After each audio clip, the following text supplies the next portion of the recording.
We've got so much stuff to pack. And then there's still the stuff of the other guys to come tomorrow. We're slowly getting things packed.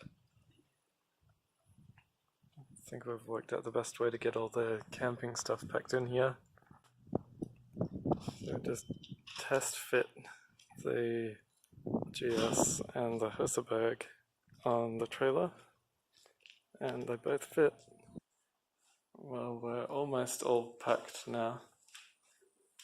Just a little while ago went for a quick test drive with the trailer on the car, and it is noticeably slower, but it goes well. Well, today's the day we leave.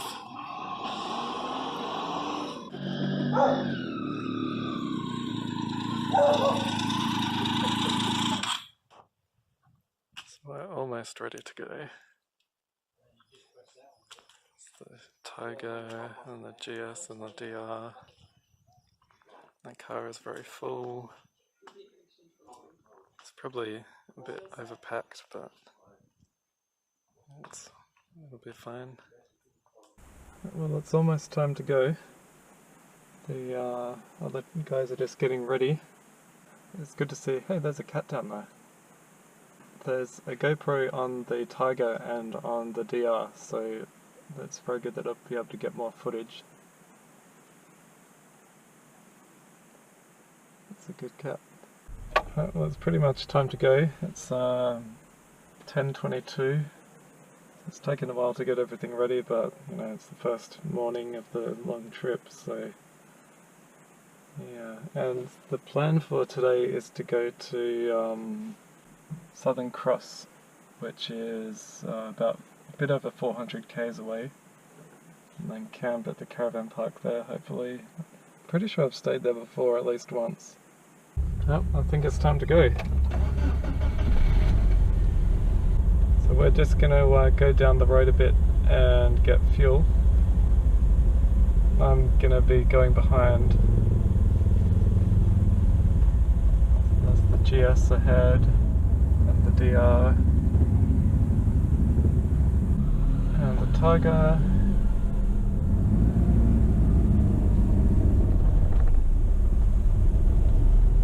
Cool, here we go, the start of the trip.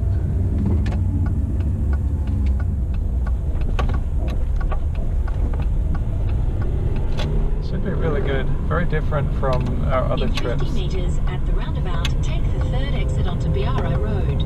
Okay. In 200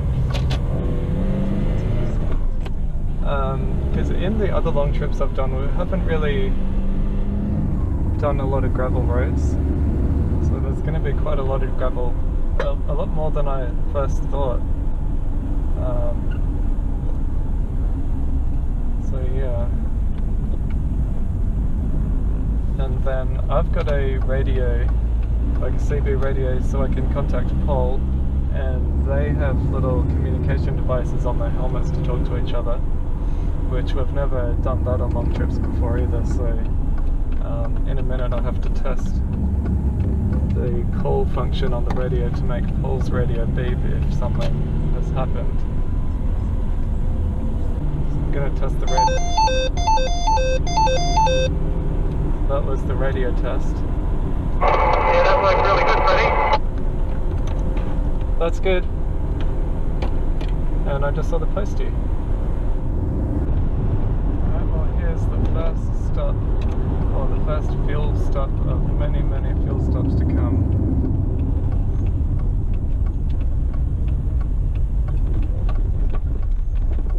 I'll just stop around here.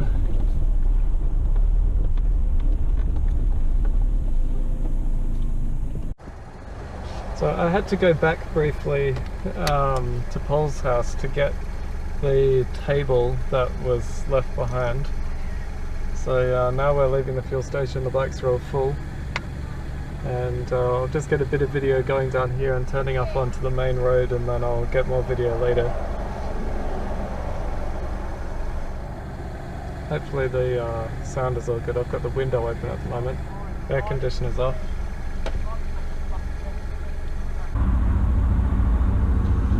Can't really see anything.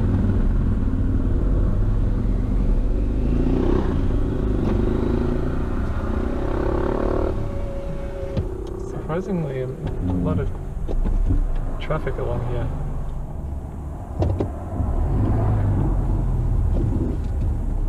Nothing.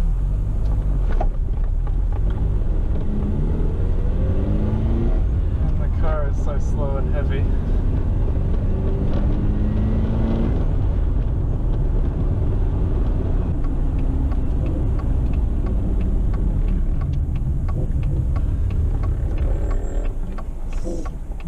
DR is loud.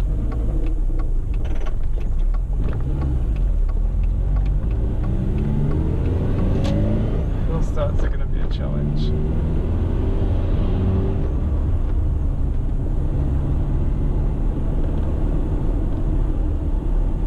The next right onto Old Yanchep Road. Right here. Doing some power line work.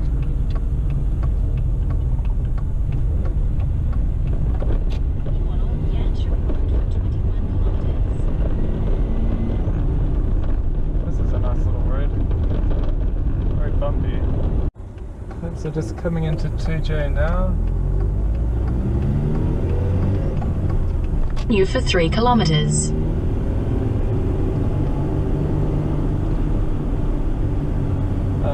Paul contacted me on the radio just a second ago. Where am I going to park with all these cars?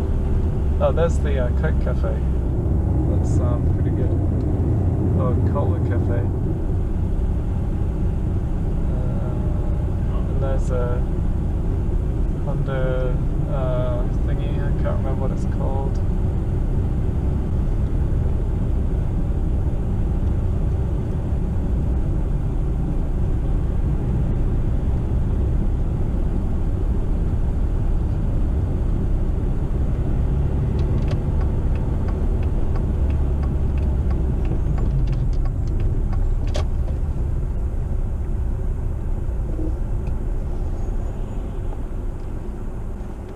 What do you want to do? Do you want to come back down here and there's a double park on the other side of the road, or what? I'll just stay here so I don't have to turn around and I'll just walk down, it's alright. Okay, or should we just ride up here? Well, yeah, you could ride up here depending on how long you want to stay, I'm not sure. Bring the cake with you. Oh, the banana cake, yeah, alright. Yeah, just come down here. Right, well that was a pretty good first drive and this is the first stop of the trip. So yeah, it's been good. Yeah, this is 2J.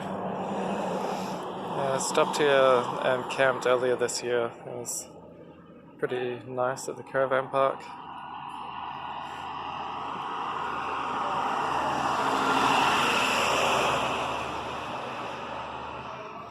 Yeah, we're just gonna stop here for a few minutes and then continue on.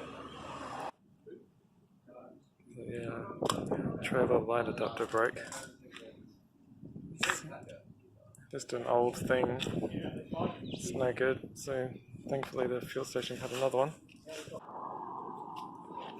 There we go, lights are working.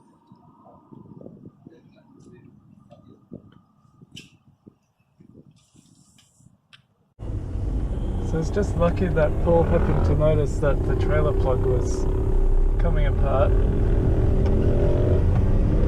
So the lights weren't working at all, and then it was also just lucky that the fuel station I had a new one. Oh, this is Southern Cross. Been here a bunch of times before. And I'm pretty sure in my Tasmania trip, this is where I stayed either the first night or the second night, I'm not sure exactly.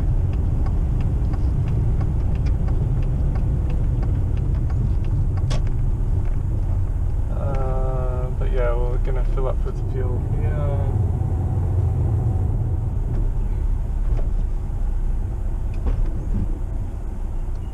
Should all be good.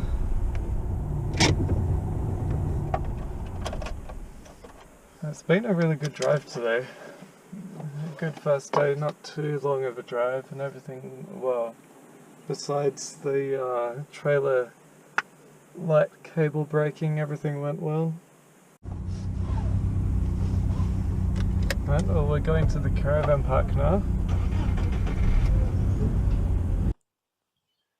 Okay, well, this is not the caravan park I was thinking of when we were driving in, but there's another Forester over there, but a bit newer. I'm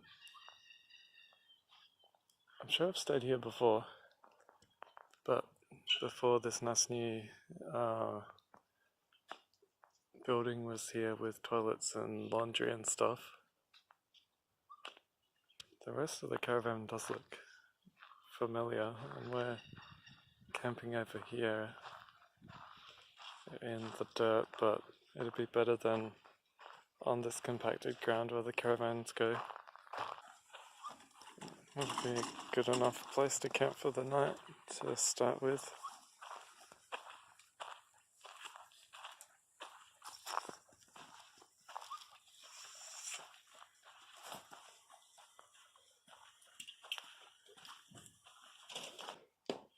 Oh, that's my tent set up, and one swag, and another tent, and another swag.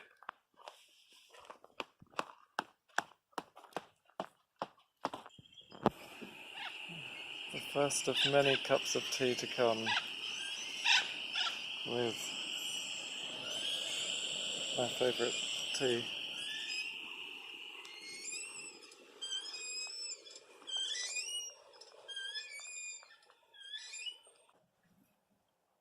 It's 6:15 in the morning, and it's 3 degrees and extremely cold. 10 degrees inside my tent. Yeah, well, that's inside your tent. It's nice and warm then. Just made a nice cup of tea. Even my wife won't make me coffee. My gloves are good. Eh? Oh, my nice warm gloves. It's getting colder, 1.1 degrees now. It's 7:35, all packed up. Still very cold, but it has warmed up now that the sun is here. Right, well, it's 7:45 and time to leave. I can say that I'm very glad to be in the car with a heater in these very cold temperatures.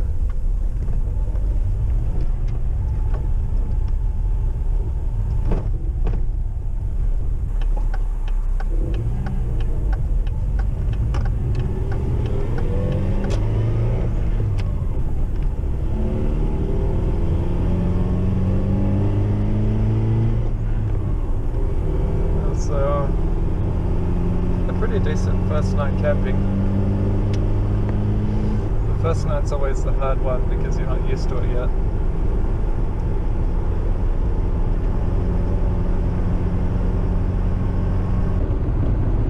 Well, this is Kakadu.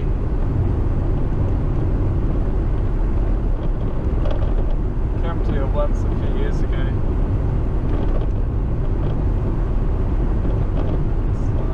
Not really much here, it's just a tiny little town. There is that big old building though, which is kind of cool.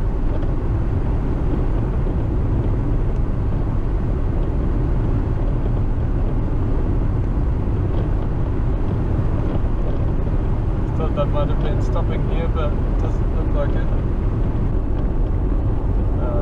Yeah, 38 k's to Kalgoorlie.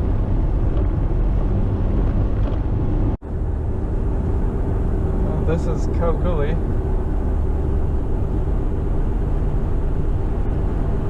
Been through here plenty of times, and I think I've camped here at least once.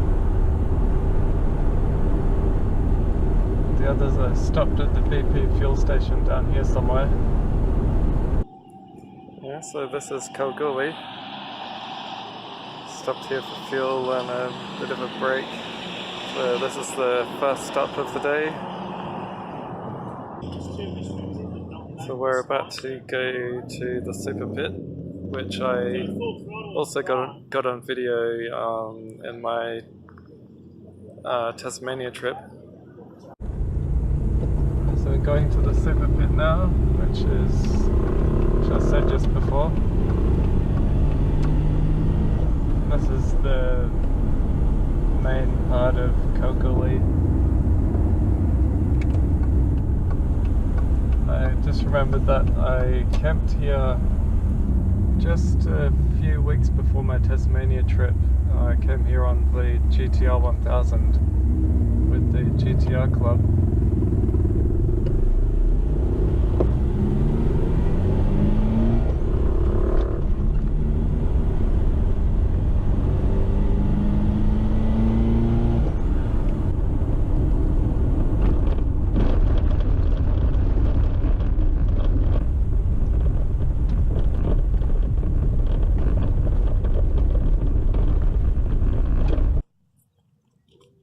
This is the super pit. Been here a bunch of times over the years. It's always a good spot to look out at. We'll go over to the edge and have a look. It goes all the way over there.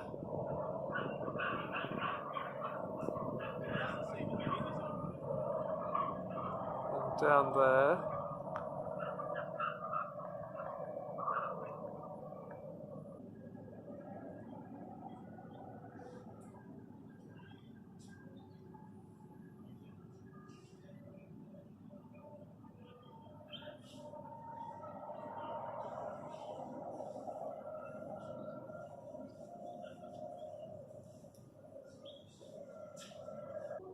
No drone zone. That's kind of funny. Overtaking a truck with a trailer is a very slow process.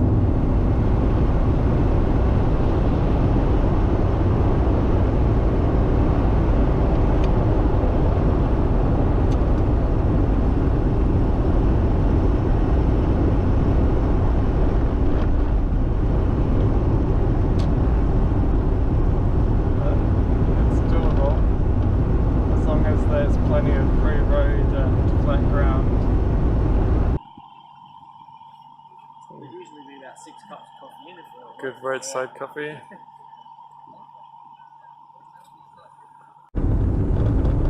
Well, this is Leonora. Stopping here for fuel.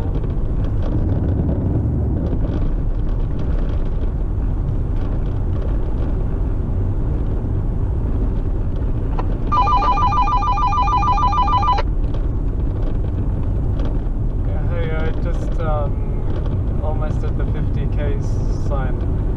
Righto, we're just at the Shell servo. We're just filling up. I'll pay for it on my card. Yeah, okay. Because you don't need to fill up.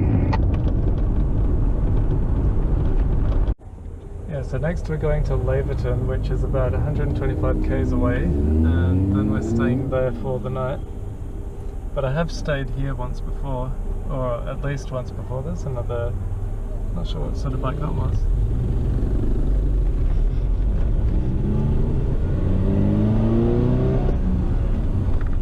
I'm just coming into Laverton now, as you can see. They're already at the caravan park. And I need to get fuel. I've got less than a quarter left. So I'm gonna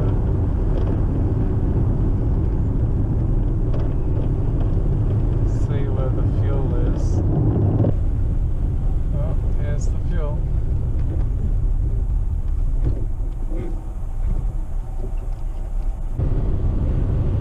Destination is on the left. Here we go, Laverton Caravan Park.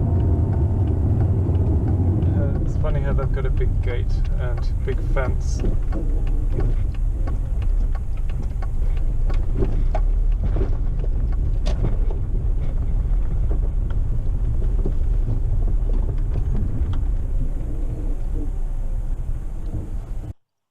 Oh, we're here now.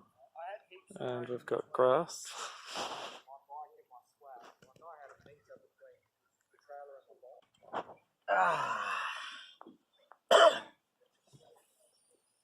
It's not as cold as yesterday, but yeah. What's the temperature now? 9 degrees. Yeah.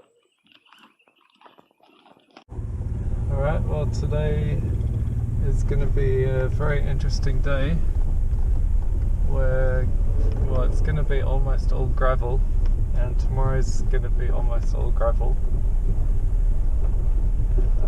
So just leaving the caravan park. Northwest on World Drive towards. Just leaving the caravan park now, and then going to the shop to get a few things, because we're going to be camping on the side of the road tonight, and maybe also tomorrow night, depending on how things go. Yeah, it's just going to be interesting to see what the condition of this road is like. The part today is supposed to be fine, but then tomorrow the conditions get a little bit worse. So I'm going to be fine in the car. I'm more worried about them on the bikes with animals on the road and stuff like that.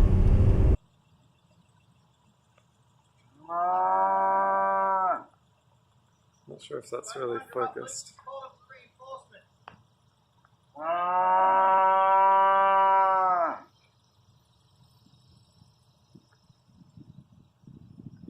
We're just at the fuel station here.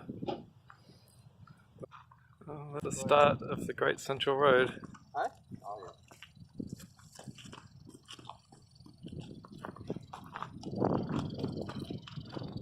The gravel must start just up here. This is it. All gravel. All day. Careful driving techniques are advised. It's going to be extremely dusty. Paul's wearing out my back tyre.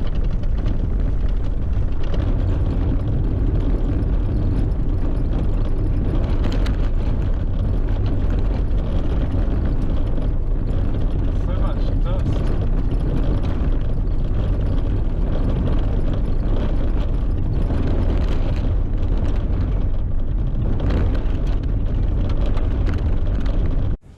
So the tyres have been let down a bit. We'll see what happens now on the corrugations. It might be a little bit better.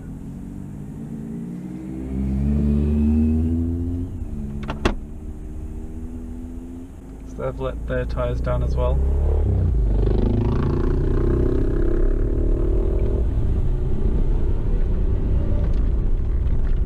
Hope we don't get any punctures. But we do have spare wheels and puncture repair kits. It does seem a little bit better.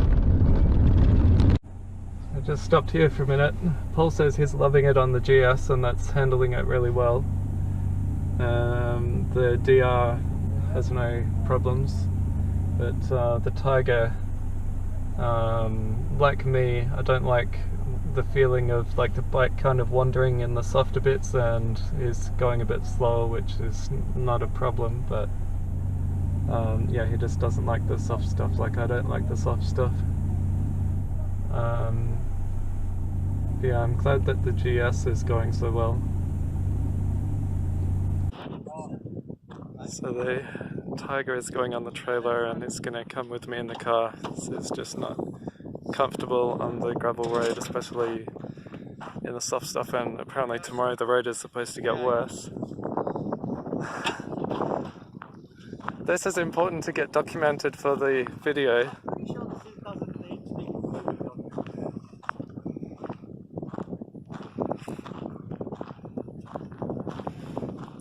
So this is the reason why we bought the trailer.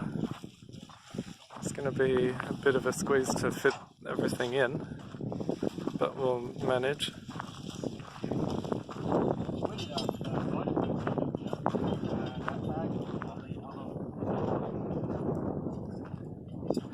they're gonna keep going. It's gonna come with me in the car, it's all good. There we go, just put it on. I need to tie it down and then fit everything back on somehow. So there's fuel containers, spare wheels, camping chairs. They should all fit down the middle somewhere. The dust might be fine. So like a game of Tetris, this is how we fit it all together. So one spare wheel on the front, one spare wheel on the back, fuel down the middle, a ramp still down the side there. So it's very good that we brought the trailer with a spare back space. So I know you were quite concerned about this road conditions, so... Well, I bought Paul's CRF, but I think I only fucking rode it half a dozen times. Yeah. I just don't have any, and I just hit this soft shit, man. I fucking shit myself. Yeah, it's the same for me. I really don't like the soft sand. When the bike starts to slide, it just feels really awful. Yeah. I mean, Paul went up with the Tiger and came back and goes, yeah, it's not the bike. I went, no, I fucking said that. It's me. Yeah, Paul does heaps of off-road riding. He's good at the soft sand. He goes everywhere. Oh yeah, I've been for a couple of rides with Paul, and yeah, he's well, you guys being Geraldton boys, everything is fucking Geraldton's beach sand. Yeah.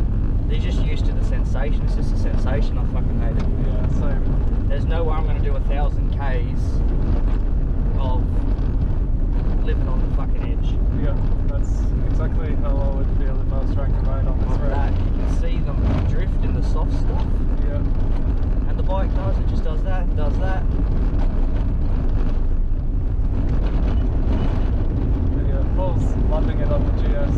Oh, he's all over it. Trev specifically wanted to do these 2 dirt roads. Yeah. He said, I'll come along.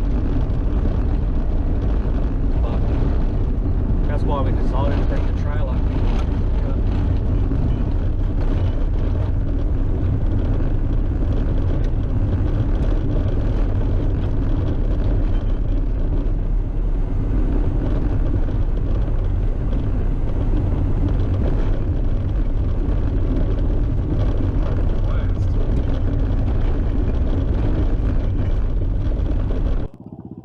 There's been a lot of wrecks along the road, and there's this very fresh looking one. Just someone has... It doesn't look like he's gone in there very fast though. Someone's dumped the car in here. Because it would have locked up. It looks like it's been driven in there. Oh, there's a wheel missing off it. The windscreen smashed. Okay. Keep going, I suppose.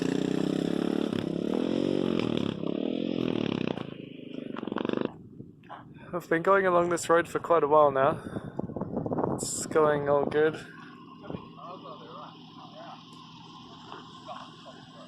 Yeah, but yeah, as Paul just said, there's heaps of wrecks along the side of the road. There's old cars, and like that one we stopped at, that was fresh.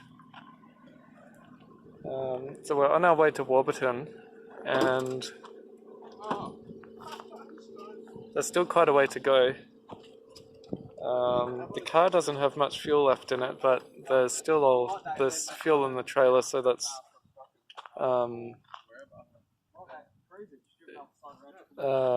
yeah, we can put fuel in the car from all this that we've got. So I thought we might as well put fuel in there now before we actually run out. So I haven't moved yet.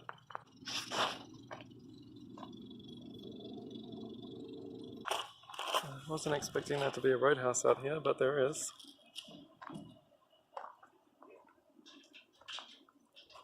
So we're gonna fill up. Because after putting that 20 litres or so in the Subaru, it was just over half full. But with the soft tyres and the extra weight and the gravel, it's using a lot of fuel. I'll fill the bikes up as well. It's been a good drive, even if it has been a slow drive. Is that hose very long or? No,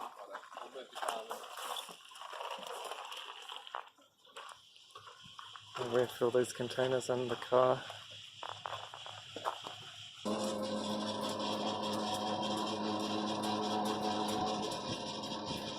Yeah. Litchfield 258. That must be Warburton. Yeah. So I've done just over 300 Ks today. What are you getting about 300 Ks out of a tank? Must be. It's going to come past.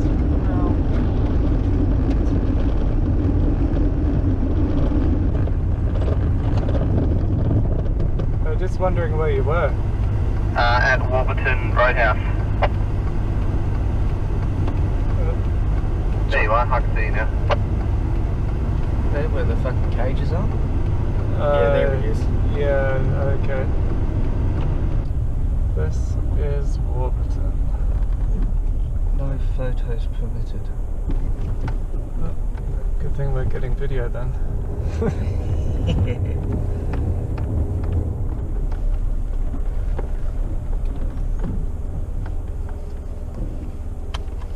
Well, this is a lovely opal fuel.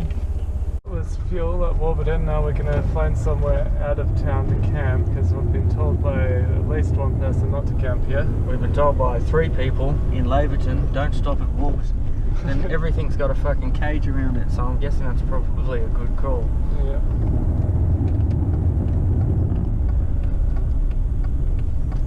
Oh, so we haven't crossed the border yet then. That must have been some other milestone. I think that was Paul wanting to stop and take a photo.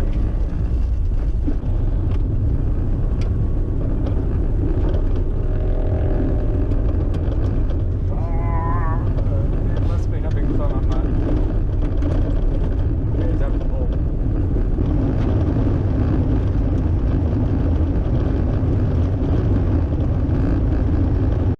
Alright, I think we found somewhere to camp. This tower, I'm not sure if it's a phone tower, it doesn't quite look like one, but can't see anything with the sunlight.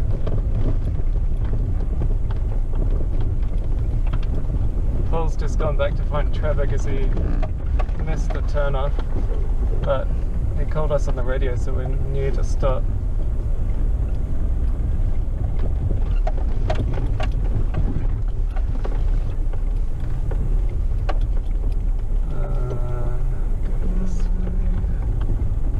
Yeah, a fairly flat, non-rocky area. Actually, if you go your way a touch, yeah, but straight, aim towards the tower. Oh yeah. And probably about there, because we should have a fairly flat spot on either side then.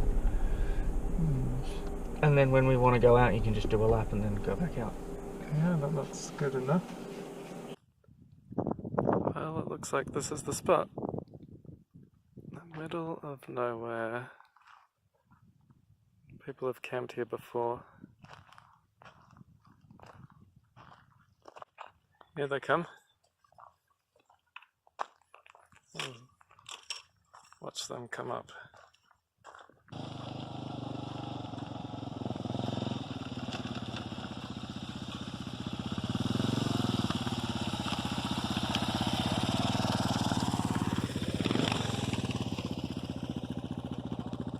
And here's the GS.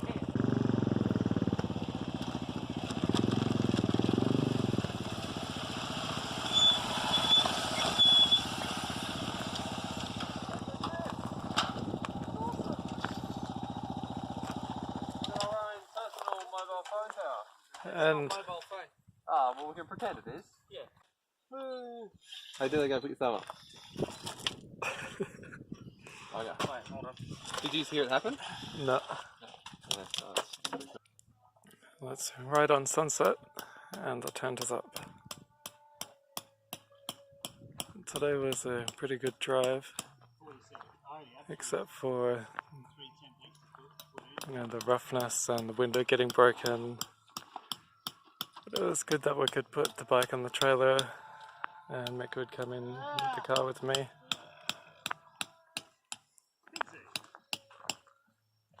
And I haven't camped in the middle of nowhere for quite a while, and Paul has never camped in the middle of nowhere before. So it's going to be an interesting night.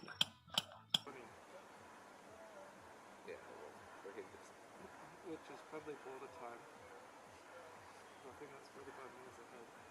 Well, where is the border? I didn't know where it was. Hasn't crossed it yet, we'll cross it tomorrow. Yeah, we'll see if... Might be a photo opportunity.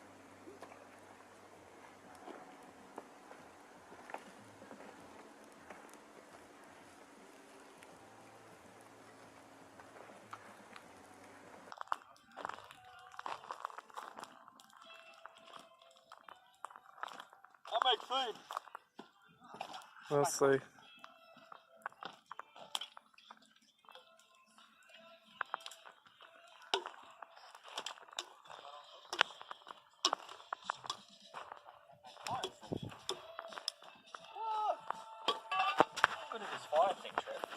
Should we be in the gas night? Oh, that's cool camera. Yeah, I'd say nothing.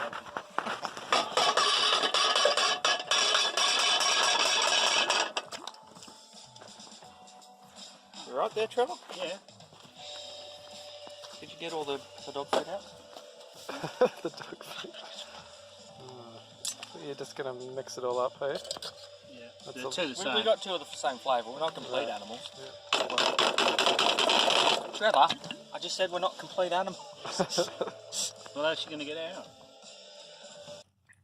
Yeah, one last video for the day, and it's marshmallows.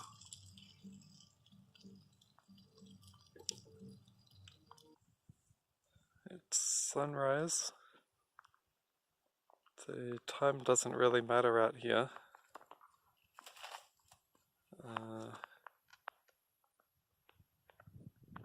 So I've just got up out of the tent. I'll start packing it and then make some tea or Milo or something. And then we've got another long drive ahead of us on the dirt. It's going to be another interesting day to see what the condition of the road is like. But if all goes well, we should get to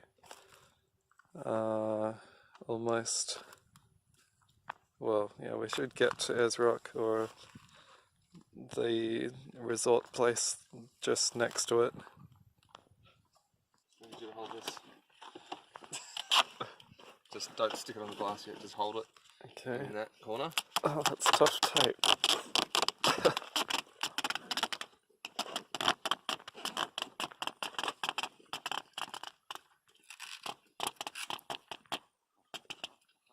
Alright, hold on. You pull it tight. Pull it tight. Yeah. You pull it. Don't stick it on yet. Yeah. Oh, actually no, yeah, you stick it on.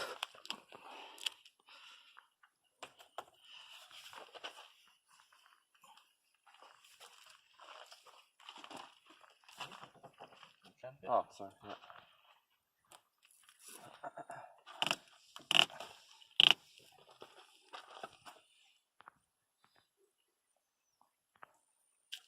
So I'll just keep on going until we run out of tape, eh?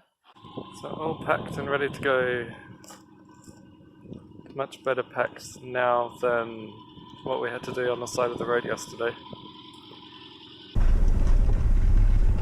Alright, we're on our way.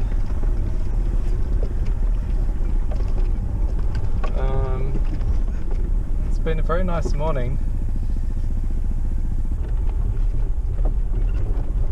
Okay, now how should I do this? Go Hug your side, and then yeah, come over your way a little bit. Now turn back this way, and aim for up the top of the hill.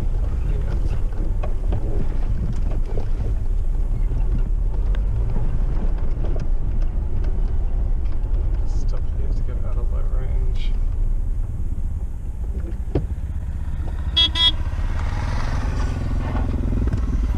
That's all good.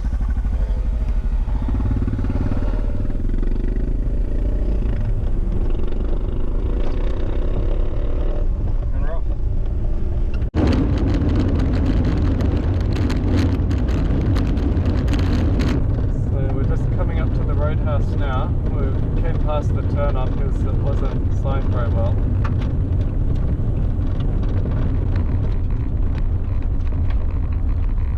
So yeah,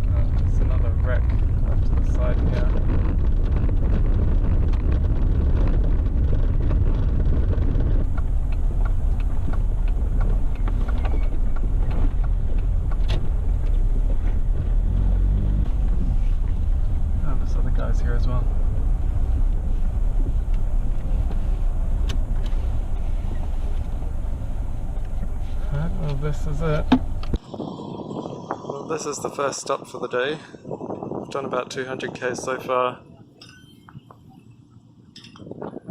The road hasn't been too bad, no worse than yesterday. Just getting fuel and then we'll continue on. This braking. Yeah, it's not a nice one. Oh, Car full of dust. yeah, don't want that.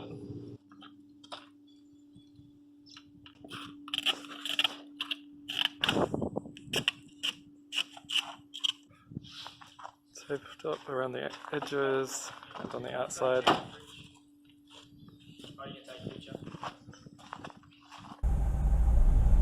Oh, anyway, we filled up here, stayed here for quite a while and fixed the back window. It should be good.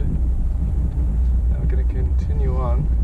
There's quite a long gap until the next fuel station, but because we've got so much in the trailer, it's not really going to matter. And just see what happens.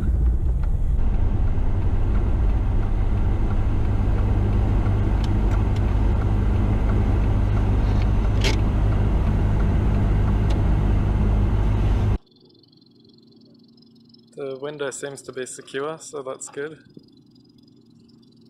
Oh, the trailer plug came undone. That's not good. That's not good. Let's take that back together. Is there any tape left?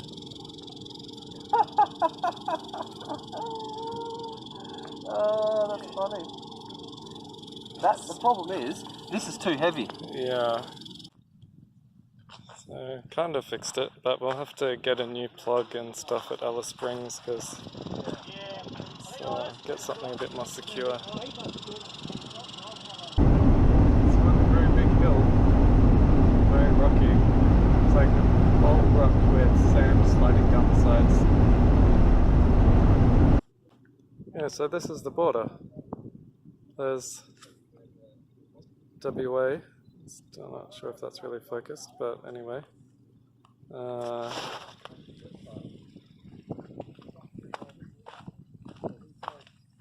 Some pretty impressive rocky hills around.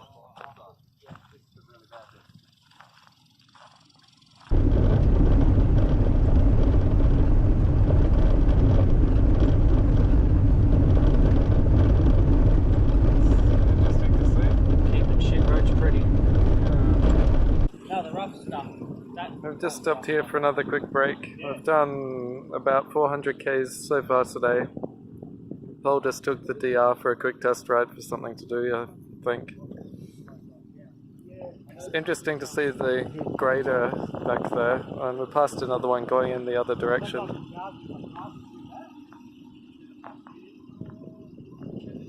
Yeah, it's kind of strange how people have either wrong or conflicting information, because we're told this section of the road was supposed to be worse, but it's not really any better or worse than what we were doing yesterday, so the car's still all good, except for the broken window, which, you know, with the tape on it is alright. So how come Paul took your DR for a ride? He just wants to try it. Yeah, that's what Paul's like.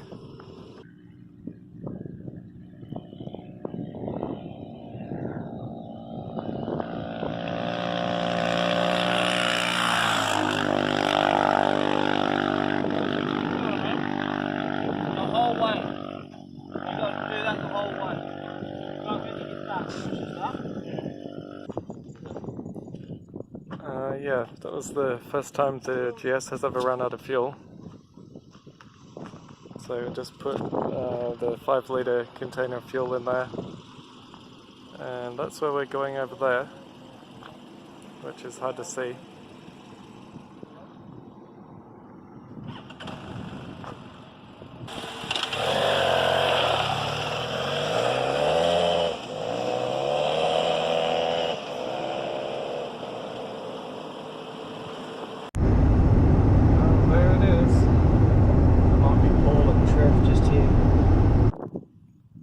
Almost there now.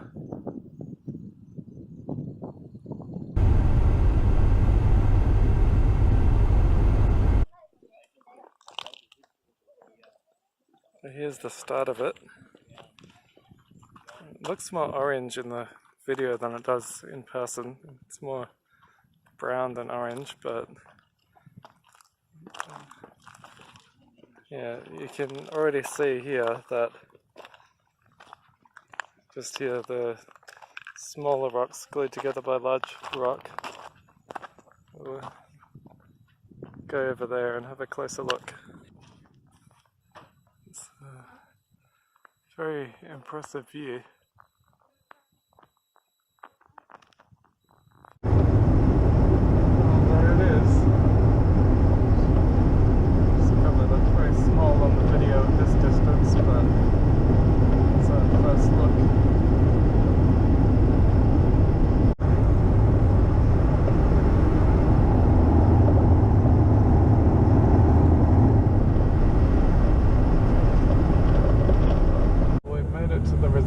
So we'll just need to see what happens here about camping. So this is the entrance of the campground.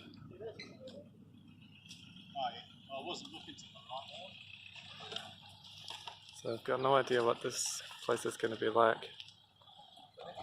Well, we never stayed here last time or even came here. Did we? No, because we stayed over at the resort in the rooms, remember? Oh, right. I've stayed here before. Oh, well, back in about 1993. yeah, well, I was 3 years old, so I don't remember that.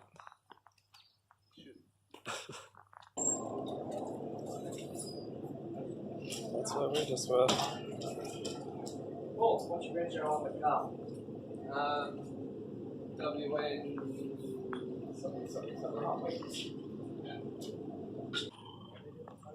So there's some guys on a charity run on postie bikes, or old post bikes.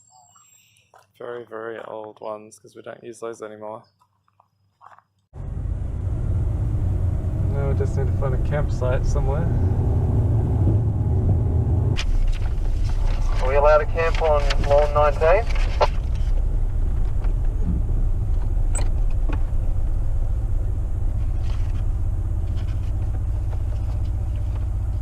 Are we only allowed to camp on the highlighted ones? Yeah, only allowed to camp on the highlighted one. There's some rabbits over there. Then this one is not highlighted. Okay, we'll go have a look at another one then. Well, putting the car here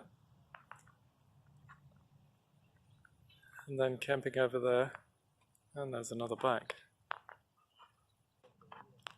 It's the first time in a long time that I've had to set up the tent after sunset.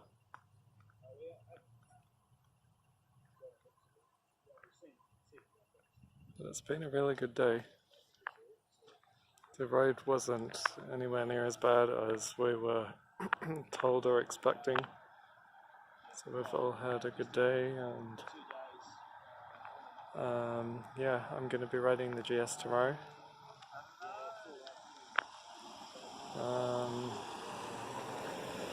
Yeah, so I think that's all for now. Slightly crowded camp kitchen.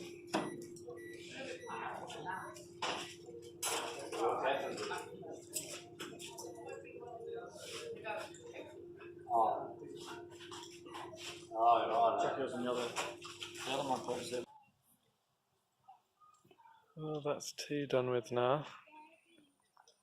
There's no lights around here, so it's very dark. Yeah, just going to have a shower and then go to bed, I think.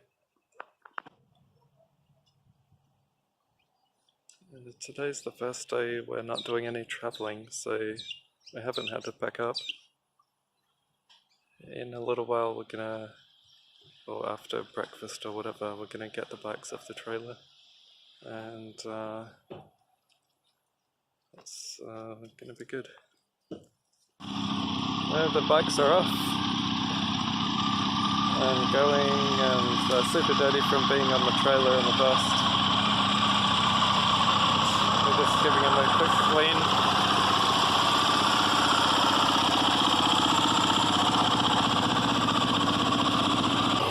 There's one victim of the trailer, indicator got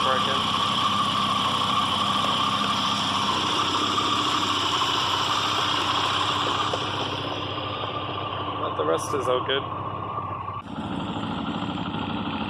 And this is my first ride of the holiday. Just gonna go around and do some stuff. I'm not sure exactly what yet.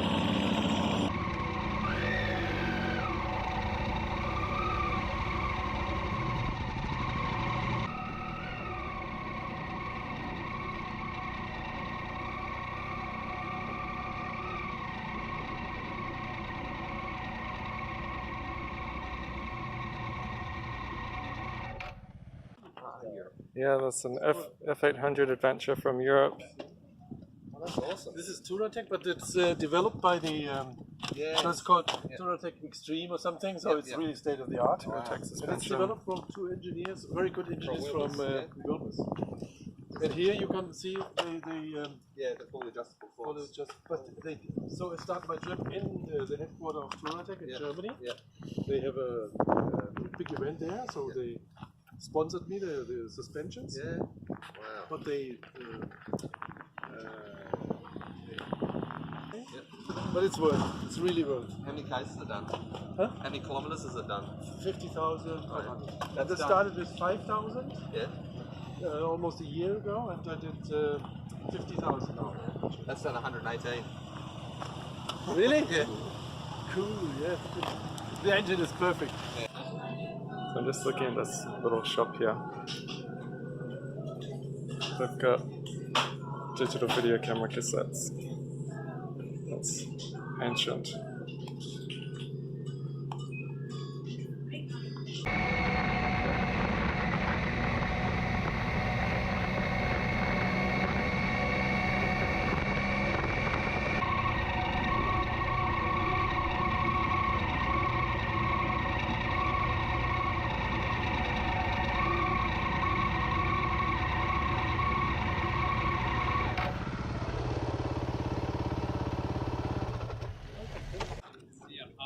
Well, road captain, you're in front, so you might get lost. This is it.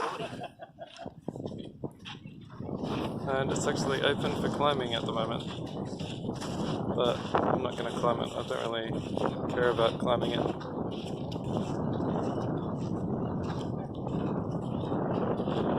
Last time I was here in 2011, it was closed the whole time.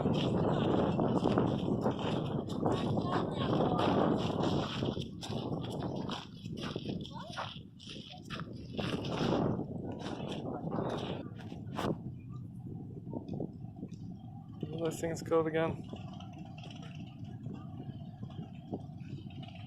Some Harleys are here. We'll go for a walk down here.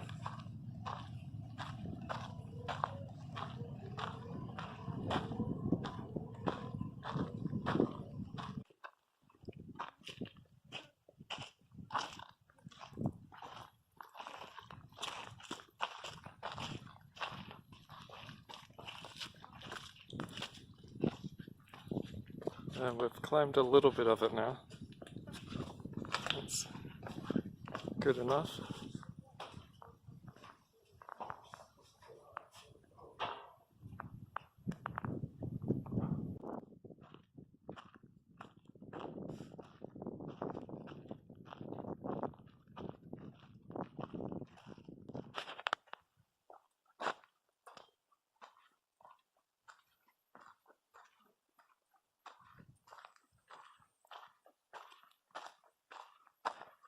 Oh, there's water down here, and it comes from all the way up there. Oh, there's not very much water in here. I'm sure there was more last time I was here, but last time I was here it had been raining a lot, so it's all just about completely dry.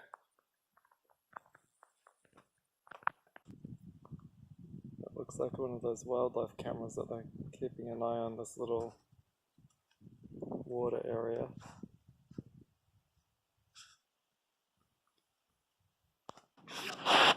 So before we went for a little walk, it was open, but it's closed now. Paul is still going to the top. I got a call from him saying he's about 3/4 of the way up it. Trevor got up to the top of the steep part and decided he'd had enough and was coming down.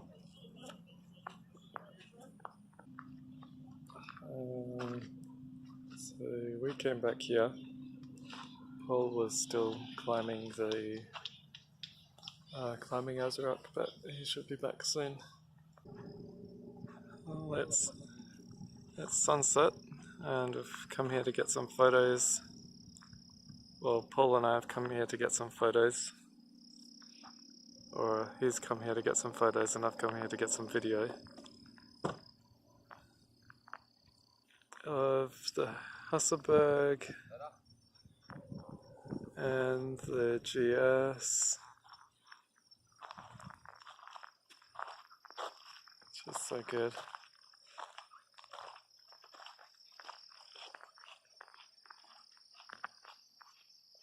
Just look at that view.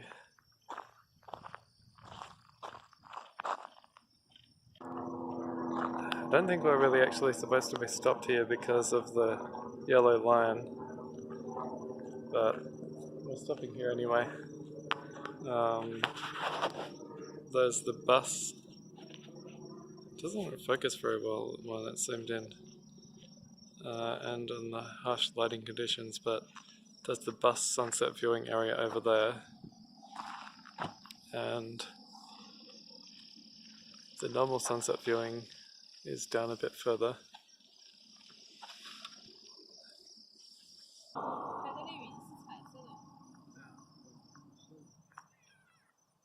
Well, the sun is past the horizon now, and it's kind of interesting how the rock changes colour, kind of. But yeah, we've got all the photos we need. Today was a nice easy day. So tomorrow we're gonna be doing some other stuff, but we'll find out about that tomorrow.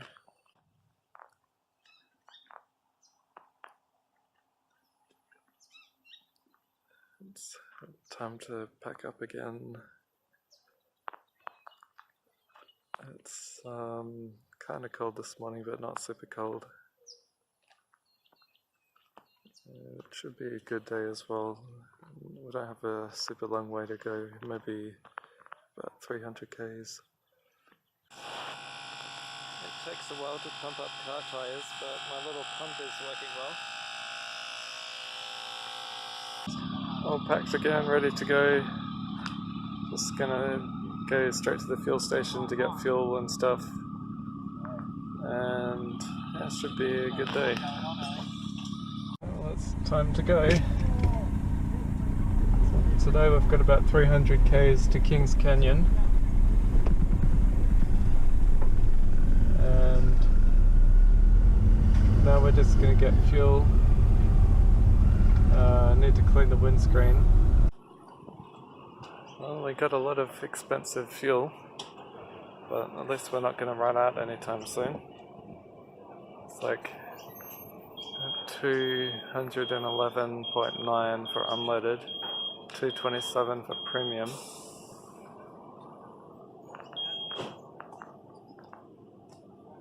We've got the car filled, all the bikes filled, all the jerry cans filled, all the tyres pumped up.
That's what the lookout is for. It's probably not going to focus again. Not really. Yeah, this is the first stop for the day. Lots of people and a bus.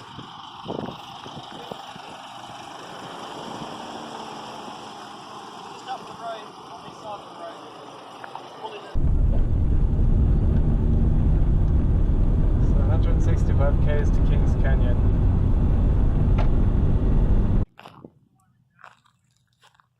It's a very different kind of landscape around here. It's pretty flat, short little hills, not many bushes, or some bushes over that, but it's generally pretty open ground.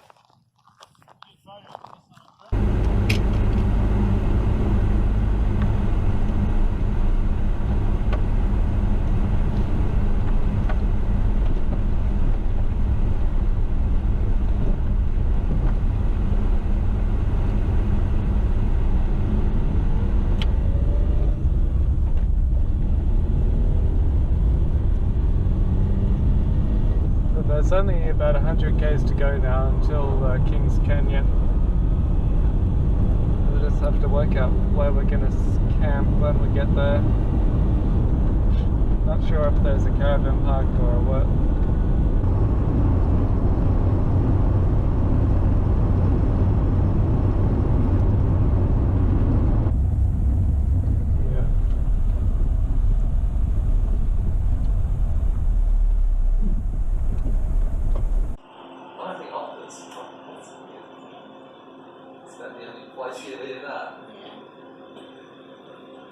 So we're camping here, Kings whatever station, Kings Creek station, also getting fuel.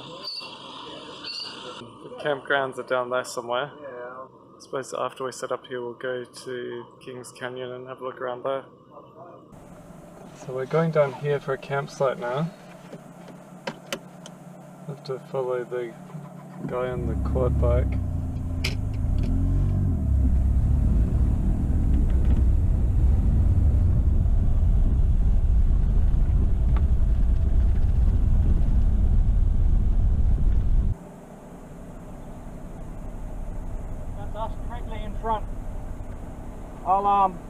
I'll double back round and get the other two. So on top of that flat bit, or yeah, on the other side there, Squatters Rest. There's a big lawn area just there. Okay, yeah. Fire pit and shit. Yeah, cool.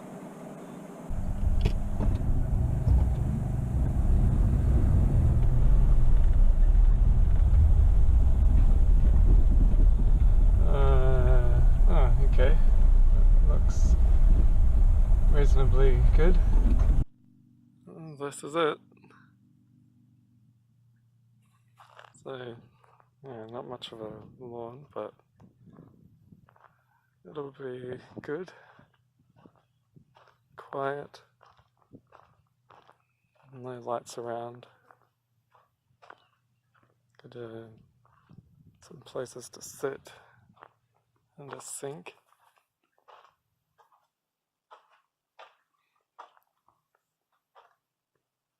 Yeah, that's good enough.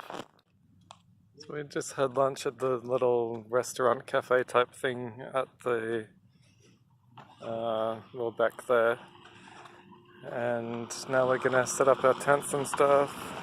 It's only 2:30, and then later this afternoon we're gonna go to the Kings Canyon and have a look around there.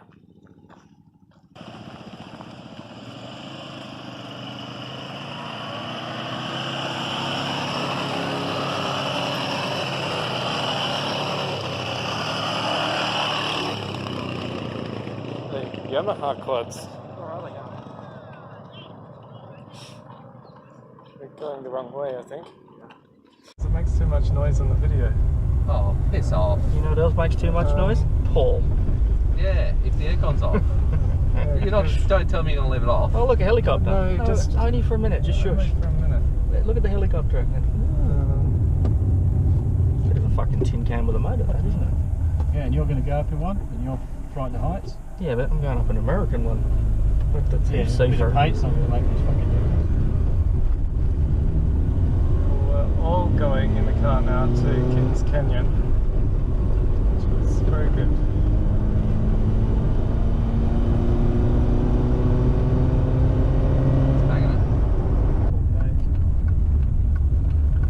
Okay. 4Ks to Kings Canyon.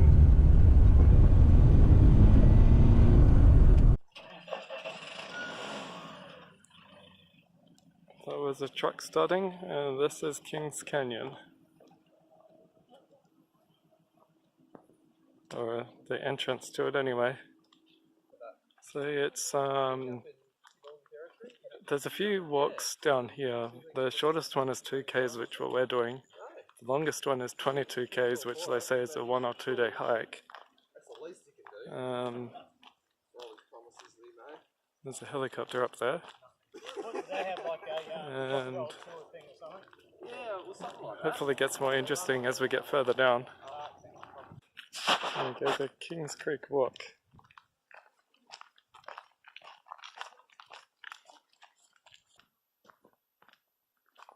It would look nicer if there was water coming through here.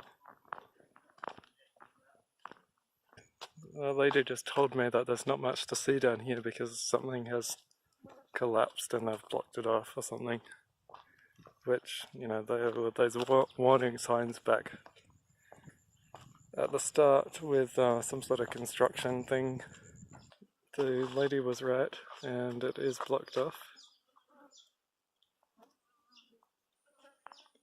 But it's still okay, or a good view from here.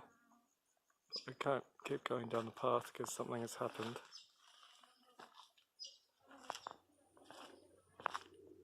We'll just go back, I suppose.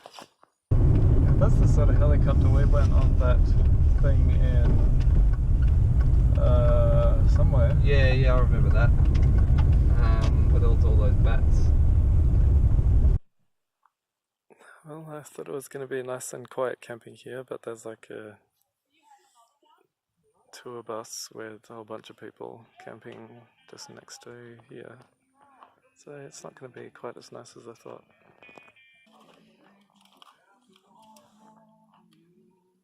There's a tiny bit of fire in there so far. There's what? It's kind of burning slightly.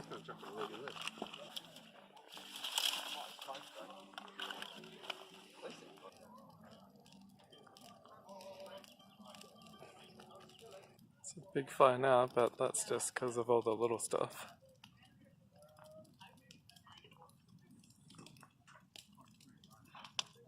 And put a blanket over Paul's tent so it doesn't burn holes in it.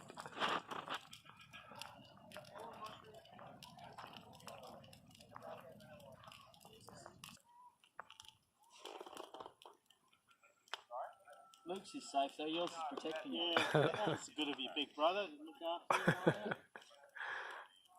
Out there sitting on a rock. I've got my matches if you want them. This place. Oh, yeah. We need to make fire. Don't let it go out. You're documenting this, are you? Yeah. You might have to edit some of the swearing that Michael just spoke. No, it's okay. I don't fucking swear. No.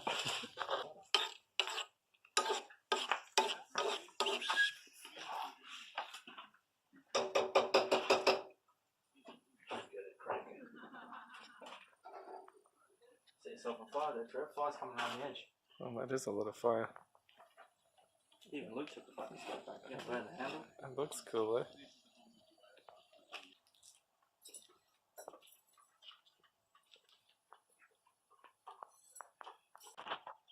It's a nice clear morning, still perfect weather. It's not very cold, it's probably at least 15 degrees, maybe closer to 20. I've packed up my tent already because there was nothing else to do. It's only about 7 o'clock. It was a good day yesterday. And It should be an interesting day today because we're going on a gravel road again. It's only about 130 k's, but some people have said the condition of it's really bad, and then other people have said the condition of it's fine. So I'm not sure exactly what to expect, but I think it should be fine. So it's about 7:30 and we're down here for breakfast, and then we'll finish packing up and leave. The plan for today is to go to Alice Springs, but along the Marini Loop Road, which is here. So we're at Kings Creek Station, and then the Kings Canyon is down a little bit where we were yesterday afternoon, and then there's the gravel. I think there's more sealed road than what the map shows, but that's the gravel road that we're not sure about the condition of. We're going to do that, not sure if we're going this way or this way. Yeah, we're going to end up in Alice Springs. Alright, well it's time to go. Just heading back towards Kings Canyon, which we're going past, and then along the gravel road and some other places to Alice Springs. I think it's only somewhere between 300 and 400 k's today, not a super long drive. So this is the start of the gravel road. Just stopped here to let the tyres down a bit. So hopefully it's going to be fine, which I think it will be. Found a tape on the side of the road. Yeah, listen to some music. What is it? Beethoven Symphony. Oh, sweet. Put it on.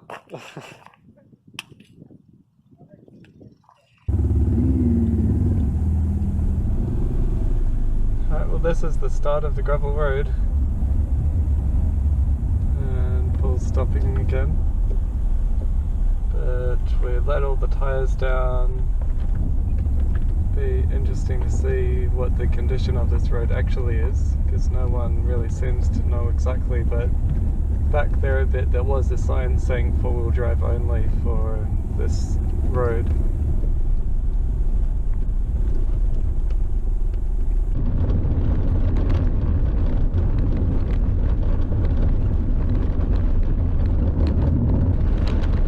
This part is very corrugated.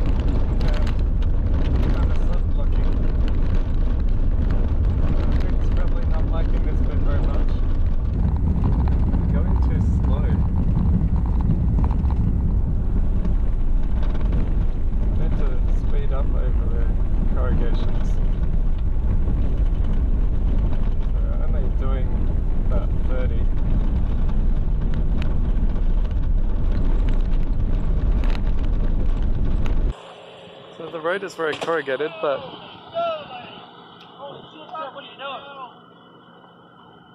dropped the water bottle. Yeah, but the road is very corrugated, but it's not really that bad. I don't see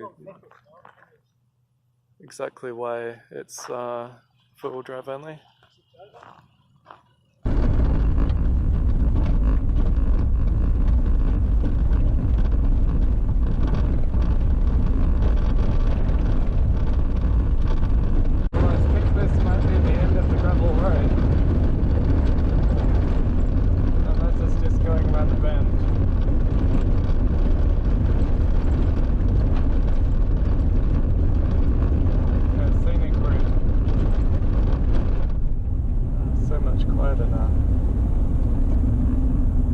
This is the end of the gravel road.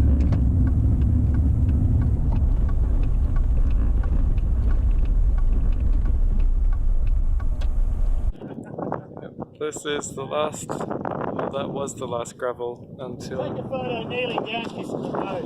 Until Praise the new instrument! Until the Gibb River. Happy to be fishing. We were wrong, there's more gravel.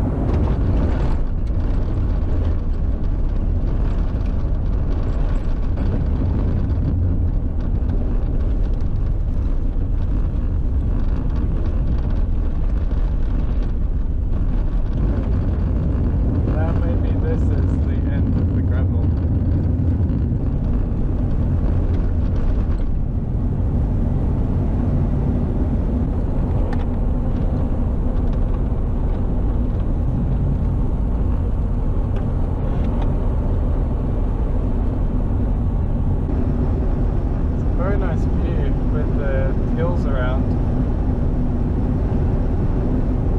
It's a better view driving along here than it would be going all the way down and looking at them up close. Alright, we've done about 270 k's so far, and it's a very big rocky hill. There's supposed to be fuel down here somewhere, and it's less than 150 k's to Alice Springs.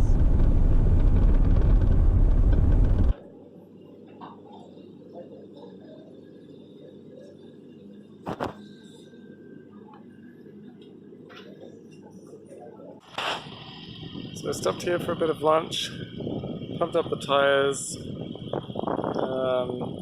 Didn't really need to get fuel here because it's only 130 k's to Alice Springs. So Paul wants to go and see more gorges, but the rest of us are just going to go straight on to Alice Springs. It's 3:10 now and we're still over an hour away. I don't really feel like seeing anything else this afternoon, so yeah, we're just going to continue on. And then Paul will meet up with us later.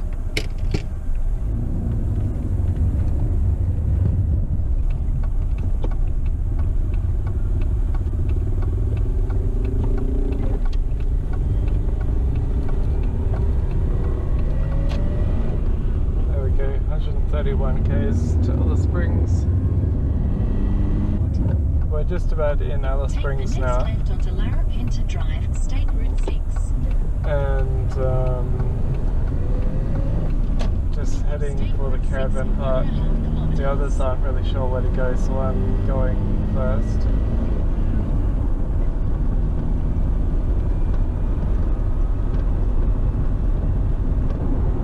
The gap in the rocks, or in the mountains, or hills, whatever you want to call them.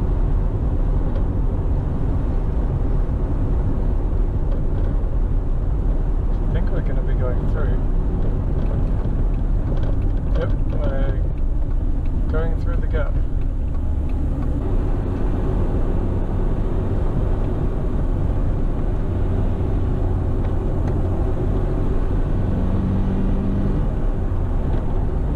This is the gap.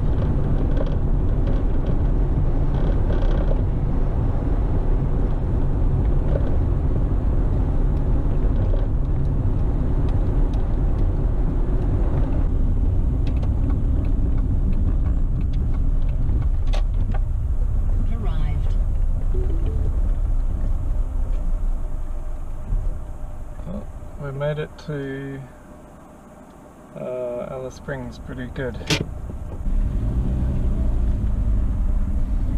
Okay, it looks like this is a very good caravan park. The big four caravan parks usually are pretty good.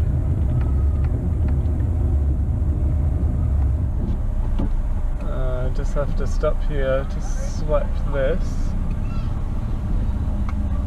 and they're going to go through.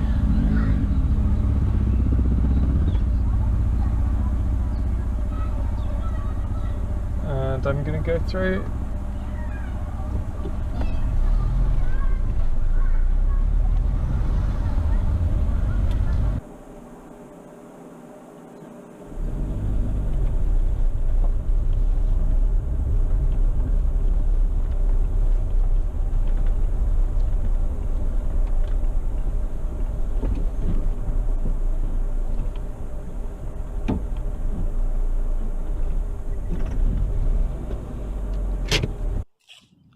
This is our spot. Seems like it should be pretty good. There's a lot of people at this caravan park though. Time for a nice afternoon tea. Or, yeah, afternoon, evening tea.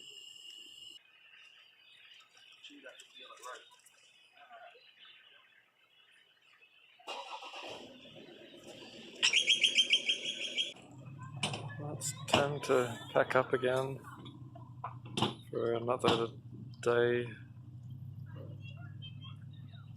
But this caravan park has been really good. go over there and show you the camp kitchen. Probably the best camp kitchen I've ever seen. Or is the best camp kitchen. All this. Tables, barbecues, and 4 sinks over there. And it's all under a nice new cover. I've put a lot of work into this caravan park, it's really good. Someone didn't clean that barbecue. The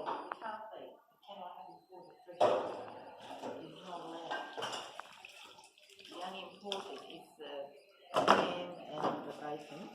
But the one It's time to leave. It's 9:17 and this morning we're going to the truck museum, which doesn't open until 10, so we just need to fill in a bit of time going to the shop and getting fuel. Yeah, so get fuel, go to the shop, and then go to the truck museum and then leave, and then we probably won't have a huge amount of time to go as far today as we wanted originally. So we'll just have to see what happens this afternoon, how far we get.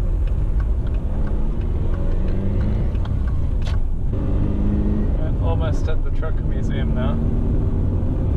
We went to this place in 2011 and it was pretty good.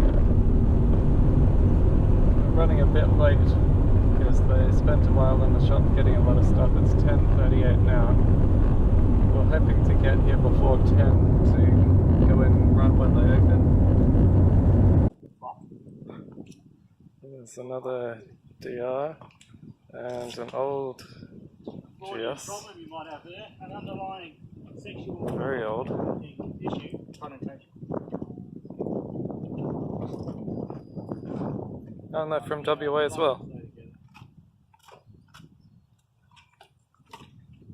1150 GS. I think that's like an early 2000s one, isn't it? Yeah, it's 1150. It doesn't sound as nice as R1200. R1200 just rolls off the tongue. R1150 doesn't. So, my GS has done more Ks, that's 104,000. What are the old Brembo brakes?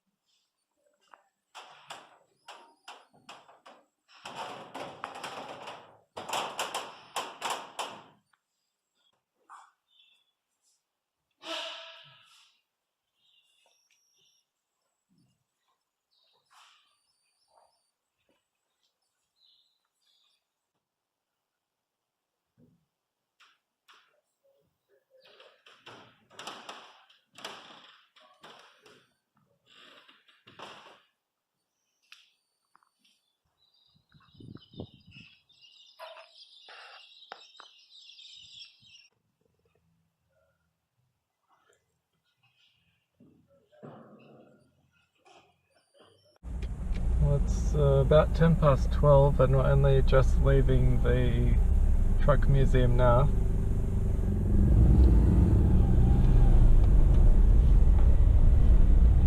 We were planning originally on staying at a roadhouse up the Stewart Highway somewhere, but with us leaving this late we're probably not going to make it there, so there's a good chance we'll be camping on the side of the road tonight. Just have to see how far we get. Well, I just saw a sign saying that it's 1,480 km to Darwin. That's going to be a few days drive.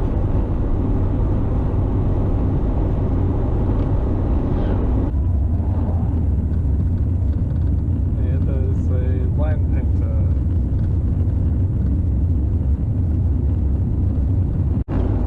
Stewart Highway is very long and straight. I've just stopped in here for a break, I think.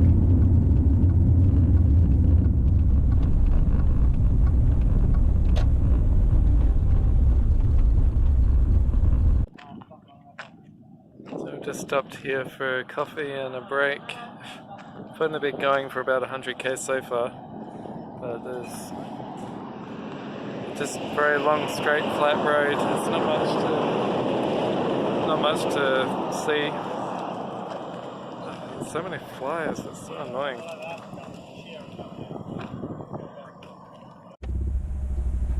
This road is very boring, so they stopped here for a coffee for a few minutes.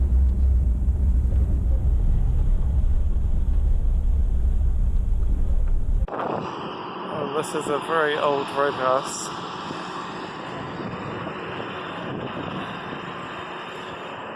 Very old.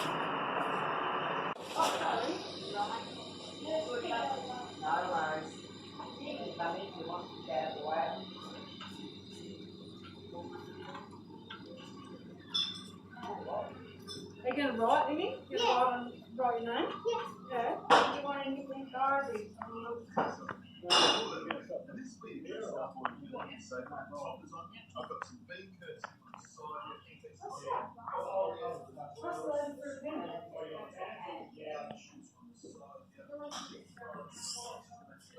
So much stuff.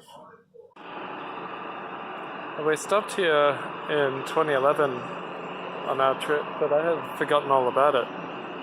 So yeah, it's kind of interesting to see it again with all the stuff written on the walls inside.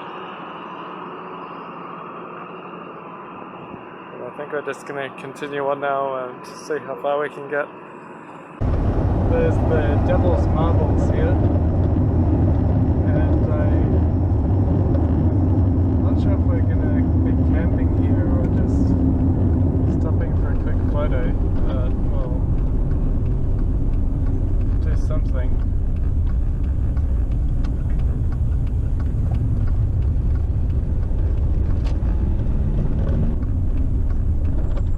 Campground, so maybe we will camp here because it's getting kind of close to sunset.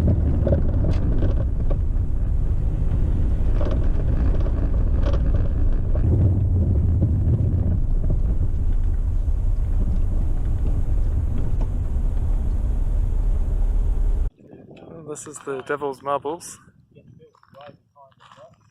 Some big rocks and a campground with surprisingly a lot of people here.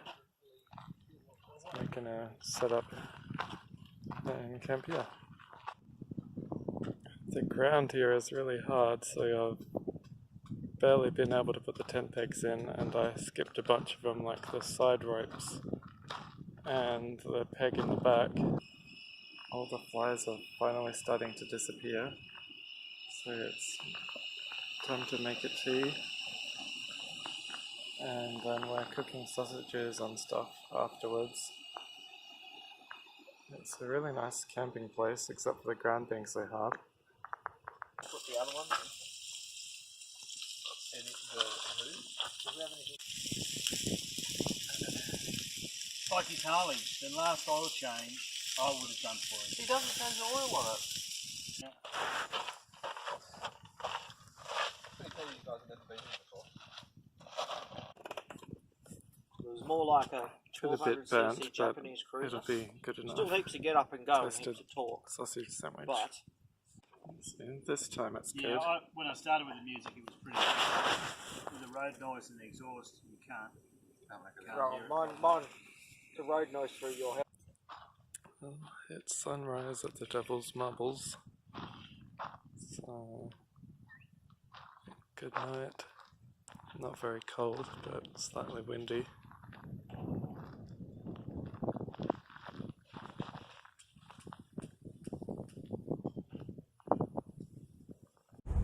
It's just after 8 o'clock and we're ready to go. Got a long drive today, but there's not really anything to stop for, so I'm not good at reversing this trailer. It's about 100 k's to the first stop. Nothing super hard, and we've Yeah, just gonna keep going until we're going to Mataranka, I think, today, and there's a hot spring there, which I'm not sure if they're going to be going for a swim at or not.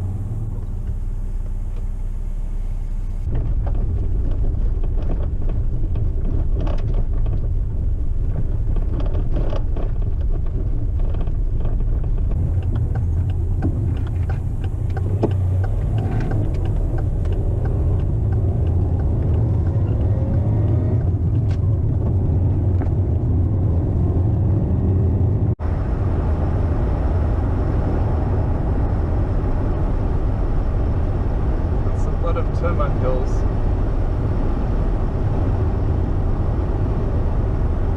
There's some cows.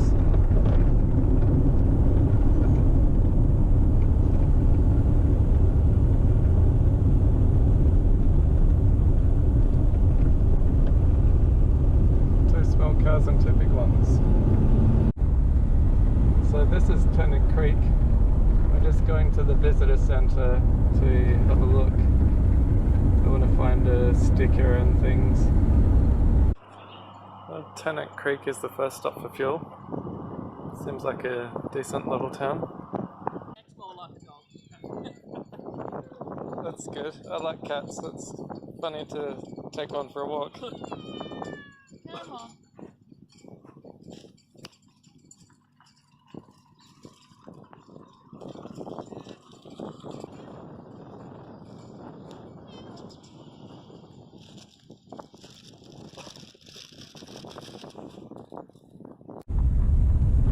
Very strange visitor thing all the way out here.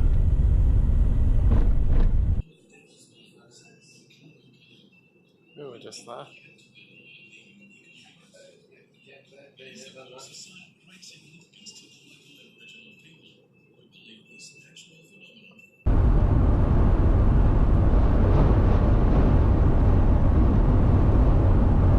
Well, we stopped here in Elliott to get fuel and have a bit of a break. We've done 370 k's so far today, and there's still a little bit over 300 k's to go until Mataranka. Nothing really interesting has happened today, it's just a long driving day. This is Daily Waters, a tiny little town. This is another place we stopped at in 2011.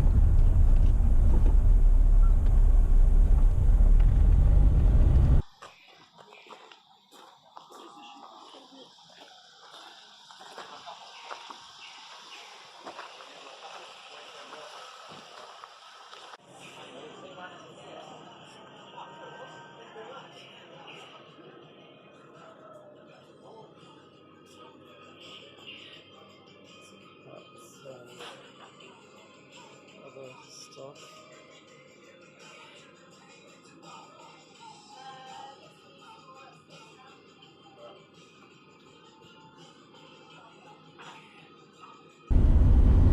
We've done 526 k's so far today, and yeah, 168 k's to go. So we'll be getting there quite late, but we knew we had a lot of k's to do, and we're just going to have to do it.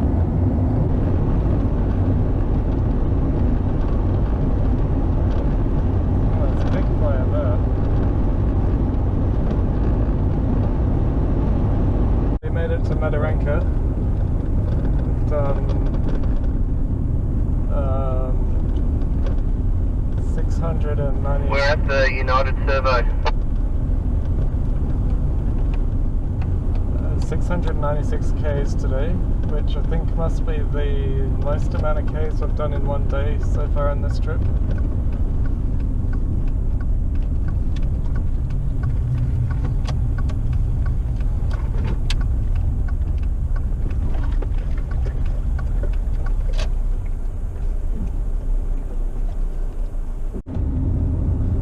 Separated from Paul and got slightly lost, which wasted 10 minutes or so. but this is the place we're staying at, and it looks like we must be in the tropics now with all these tall trees everywhere.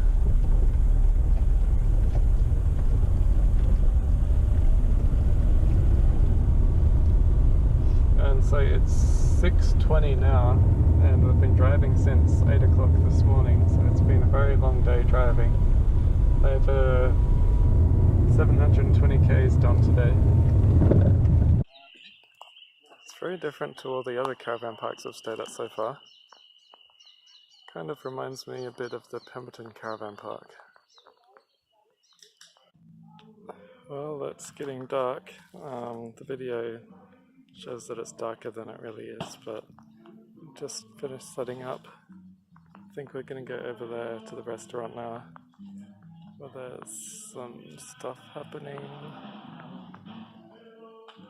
I don't really care about it, but anyway, that's where we're going to go.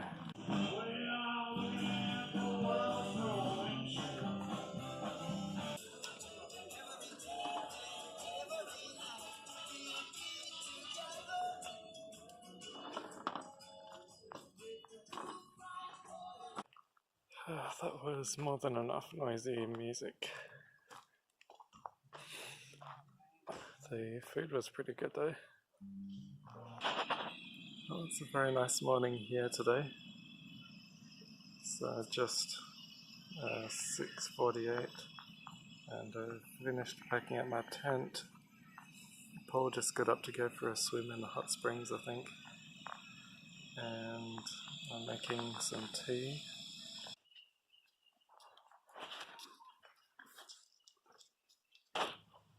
It's been a very slow morning packing up. It's 9:45 already.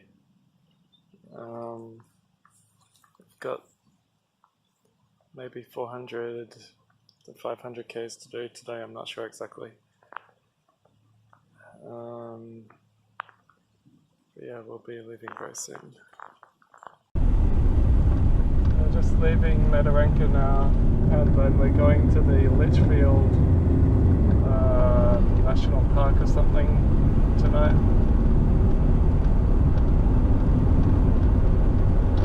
So I suppose the first stop will be Catherine.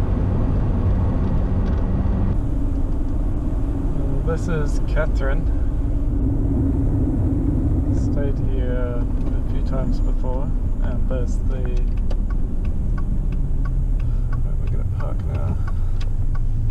There's the hot springs in Catherine.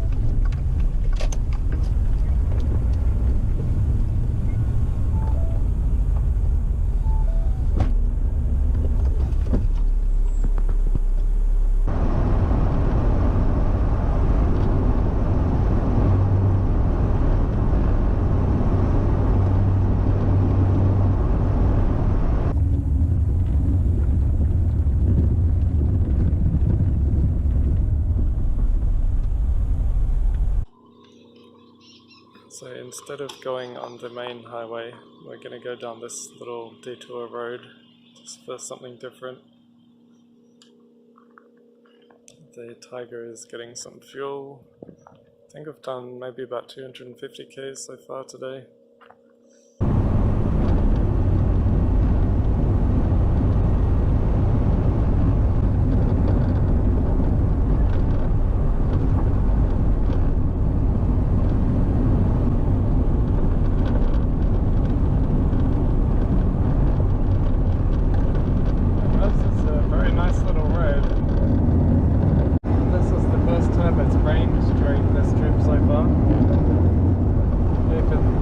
Only a few drops.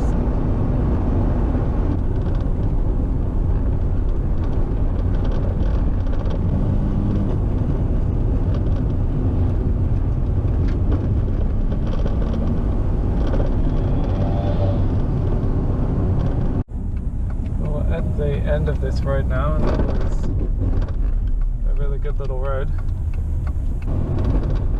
And our first fuel stop of the day. So I've done 340 k's so far.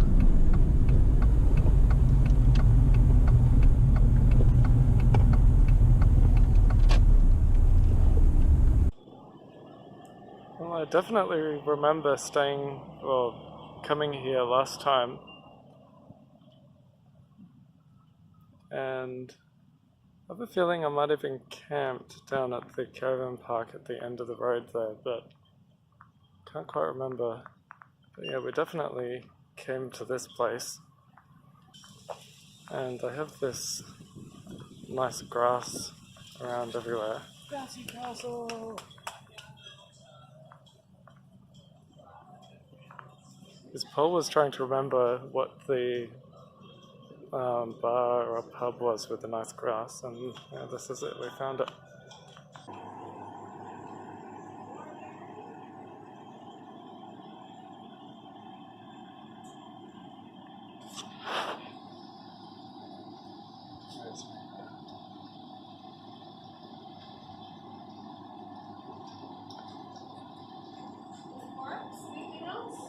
So we're almost at the Litchfield National Park now.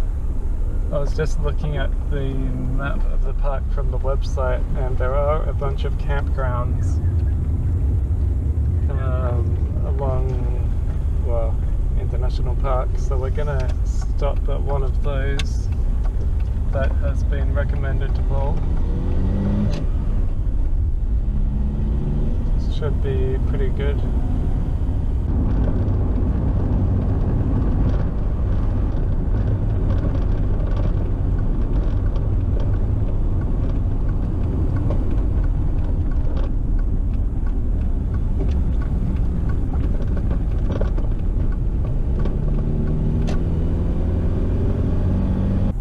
I thought we were going to go further into the national park and go to a campsite, but we're actually going to stay at this caravan park, which looks like a nice little one.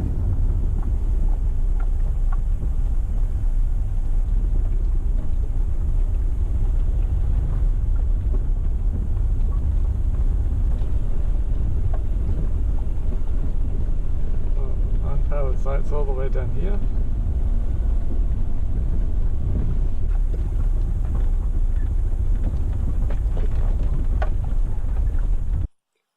That's a very nice camping area with grass and trees, and sounds like there's a river just down there.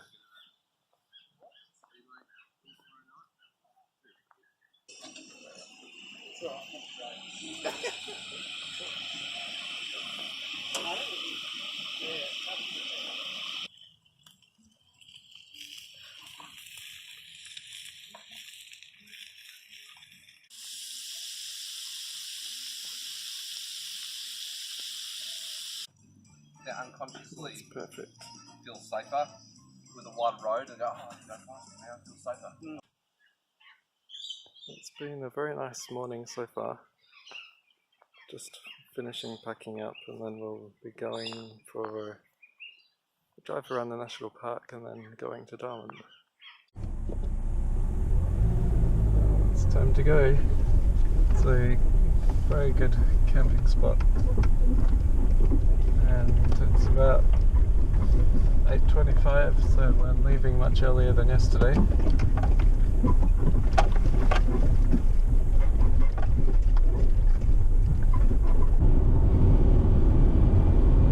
So there's a few places that we're going to stop at around the national park just to check them out, and then there's a bunch of stuff we need to do in Darwin this afternoon.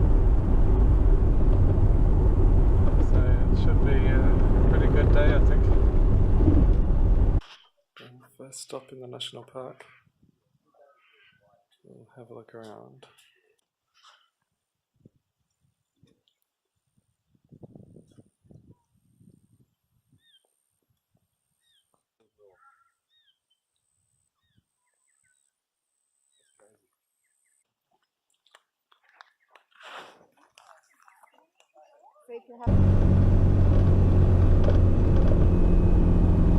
Very steep hill.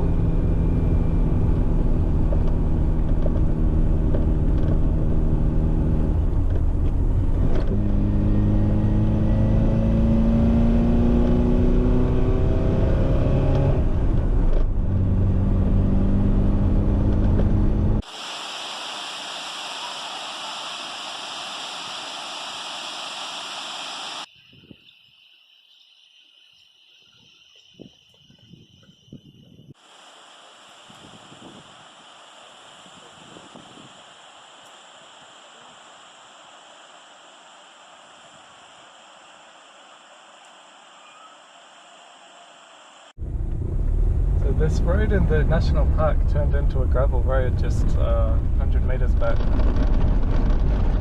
wasn't expecting that.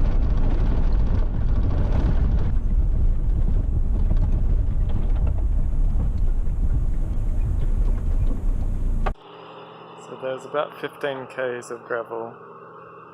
So I'm just gonna let the tyres down on the bikes. Oh, there's a little river crossing and it looks like the GS is getting very wet.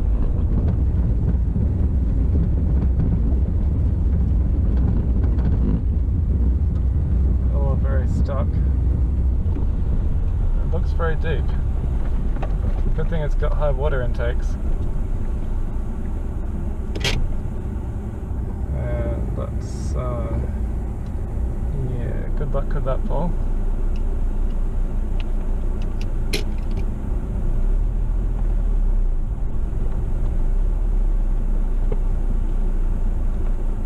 The first time the GS has been in that deep of a water.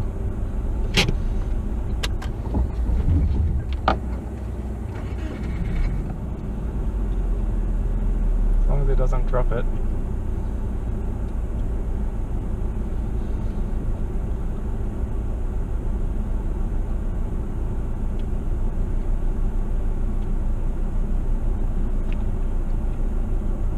I can get wet.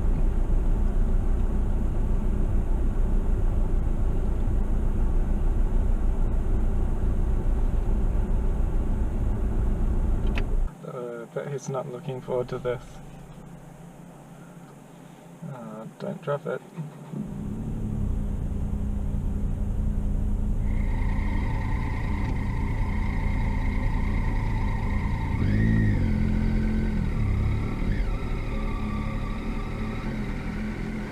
Okay, well it's not very deep along that section then. So just get it in low range, first gear.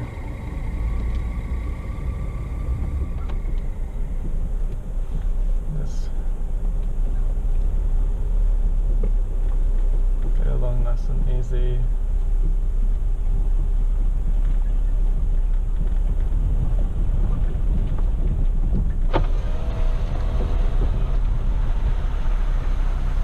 Is that in low range? Yeah. Alright, cool. Okay, well the GS did get dropped in the water, so it's not rideable now.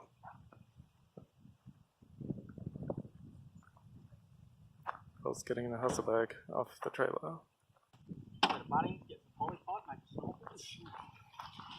Well, the air intake is quite high on it.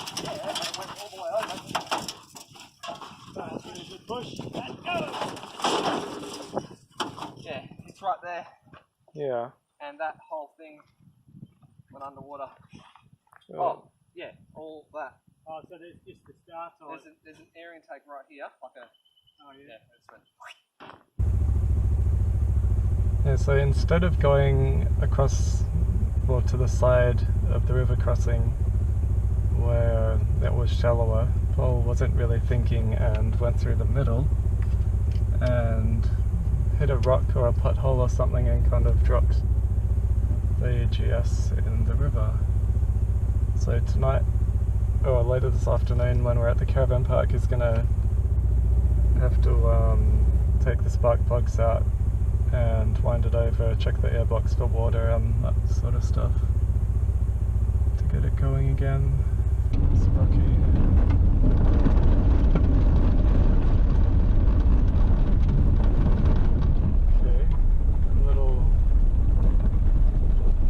There's no water in this one at least.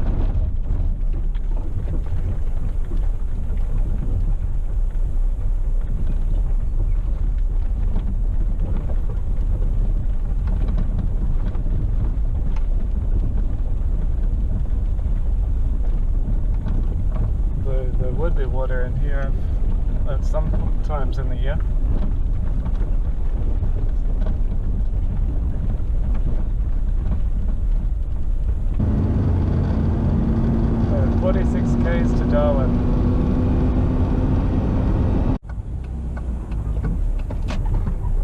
Well, we've made it to the caravan park. This is it. GS is off. One sock. And the other sock. No.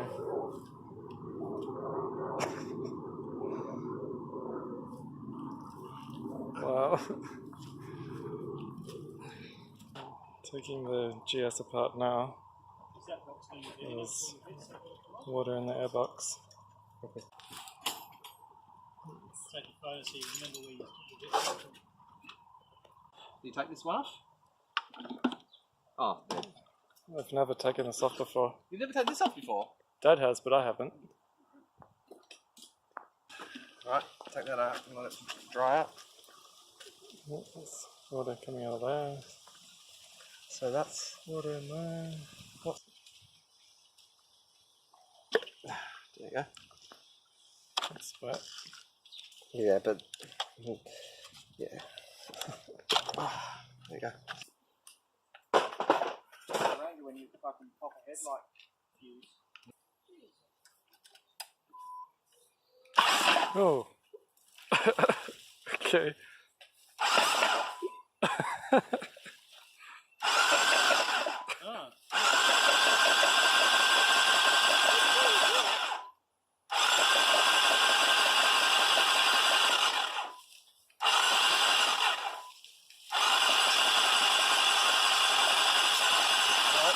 Got good compression and everything. No horrible noises, which is good. Should probably check the No fish. oil. Cool thing.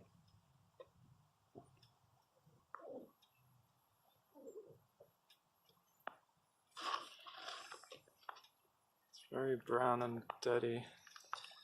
Yeah. Yeah, so I'll leave that drying for ages. I'm now on my way to go and see Detective Pikachu while they're back at the caravan park, sitting around. Paul's doing stuff on the GS. Yeah, everything's going to be closed tomorrow because it's Sunday, but on Monday we're going to try and find a new oil filter and stuff. It's very annoying about what's happened to it. So I just saw Detective Pikachu and it was really good. It's 8:45 now, and I'm just gonna go back to the caravan park. Yeah, it was an interesting day. Kind of bad with the GS getting, well, all the water and stuff, but we'll see what happens about that tomorrow. The GS is going again, all in pieces.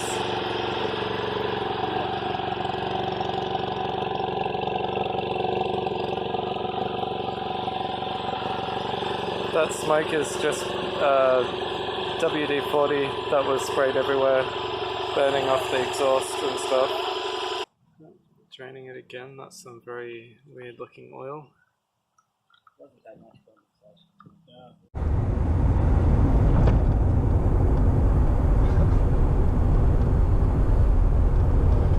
Good. It's been really good. It's been fantastic. Except for, drowning the Beamer. But I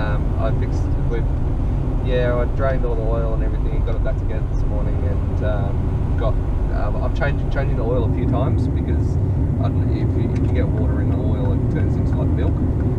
And so the second time we went and got some cheap oil from Super Cheap and pumped it through again, and that's still like milk, so I'll drain that again and do it a couple of times. But there's no damage to the bike, it's all fine. To that little gate.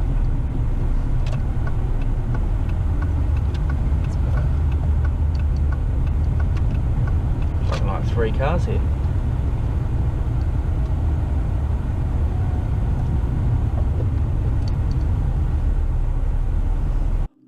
So we're now at the military museum. There's some inside stuff and a bunch of more stuff outside.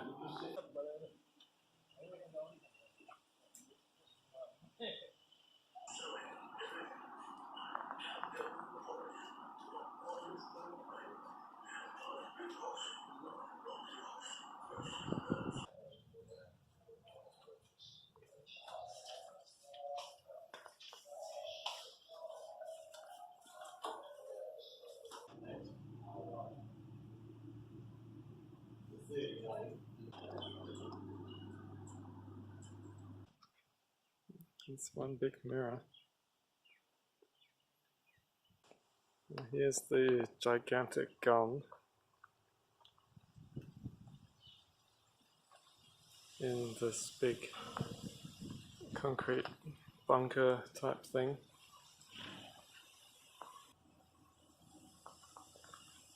Pointing out to the ocean, looking for Japanese ships coming, I suppose.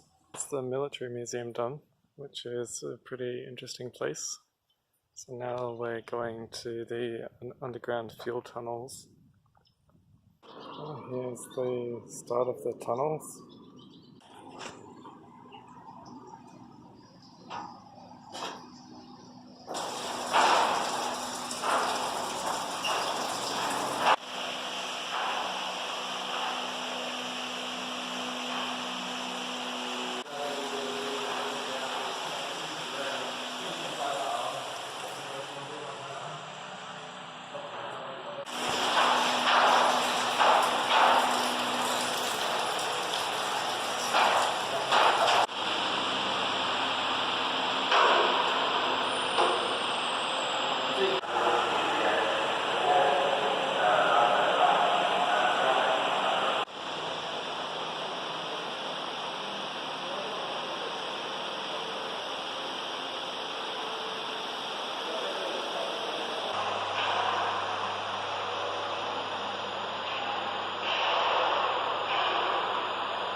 So now we're at the Aviation Heritage Centre thing with lots of planes and stuff. Oh, there's a huge plane, or jet, B-52. It's extremely big. It's a nice little car with a staircase on it.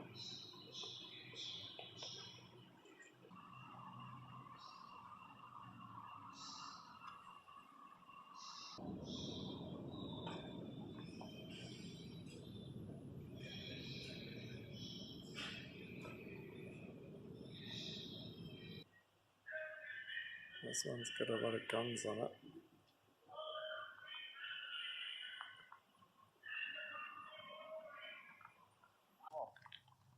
Well, the GS is going again.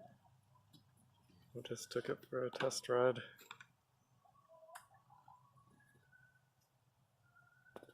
Can you start it again for a second? It's all good now. Looks like it's going to be Take the next right onto Maria Limerest Drive. tricky to get a park for these markets. So we're at the markets now, just for something to do. Could be some interesting stuff. Not really sure yet.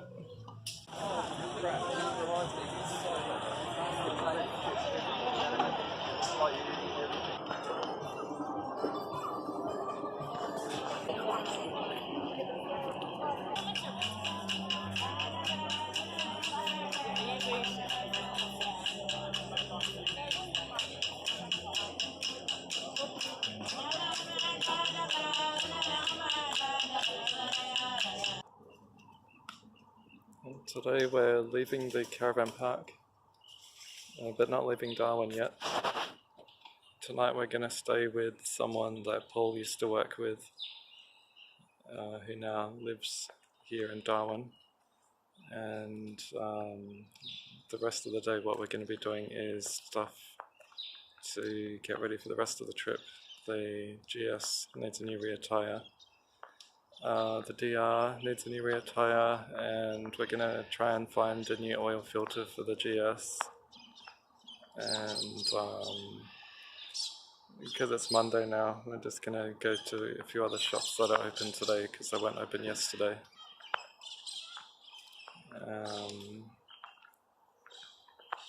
It's only 7:30 now, so we're just trying to pack up early and get out of here and do stuff. Okay, so we're now leaving the caravan park.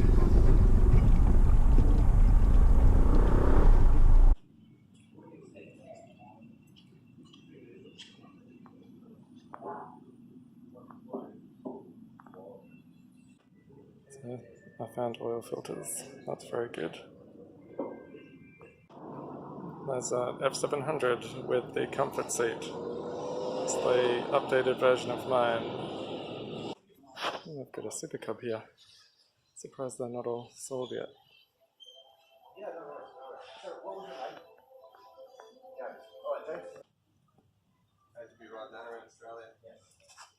I'd probably be happier. Yeah, it wasn't safe, it's so comfy.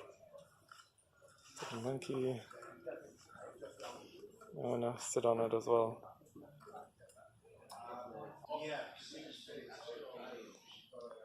Oh, is that the new... What is that? G310? Never seen that before. New 850, wow.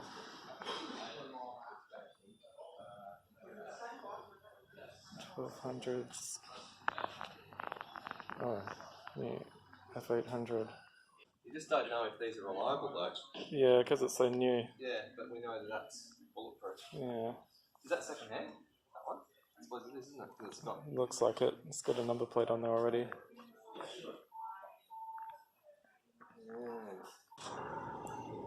Oh, I got the wheels off.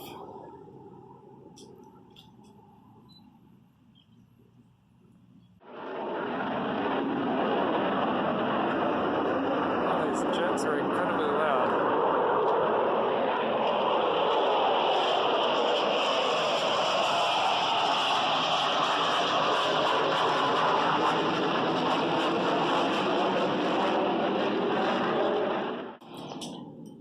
So the GS has a new rear tyre.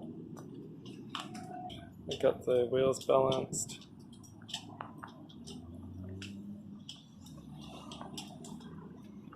It's the old one. It's very worn. So we're now in the city and stopping here for lunch. And then we're gonna go to some other shops. So this is the camping shop that I've been wanting to come to. I'm gonna try and find a slightly better sleeping bag than the one I have now because it gets very cold on cold nights.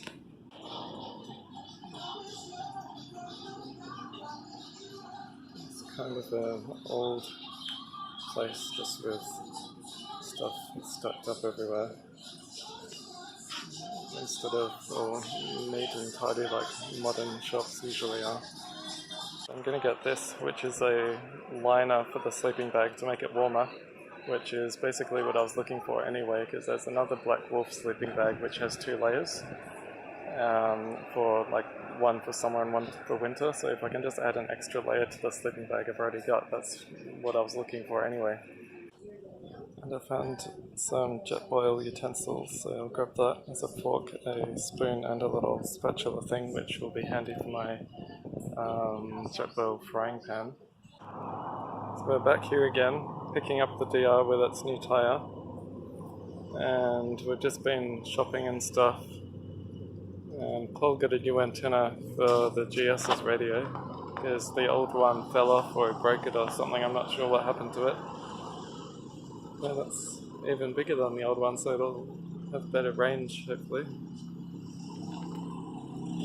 But yeah, everything's been all good today.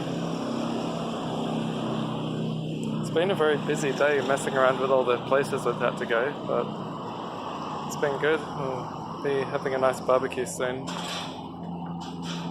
it's all been worth it. So we've got half an hour or so to waste until we go to the person's place that we're staying with tonight. So we're just going into the Charles Darwin National Park, which is in Darwin. And we're just going to take a rest here for a little bit. And then go to this person's house. It's a good place for a picnic in this park here.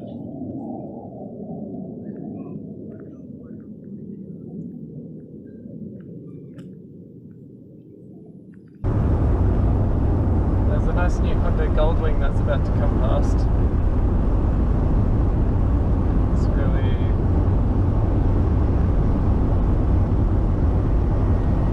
nice.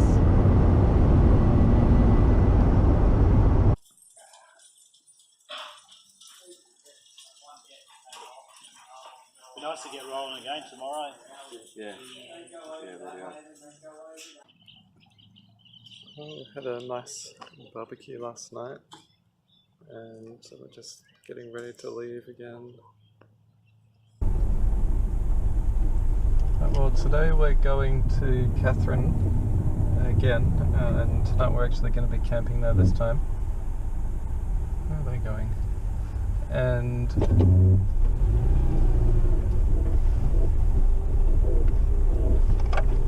we're going to be going there the long way through the Kakadu National Park. Altogether it's going to be about 530 k's.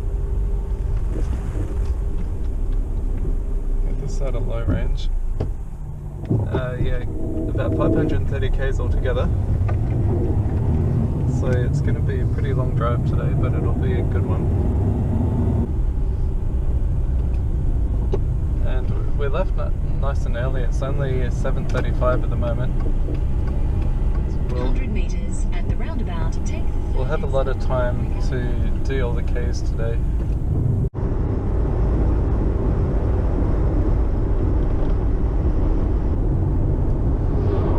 I don't know why this guy's riding a quad on the road with no helmet or anything.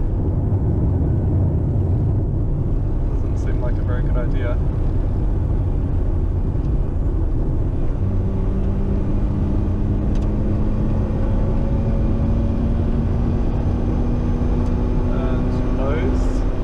Hunting or something.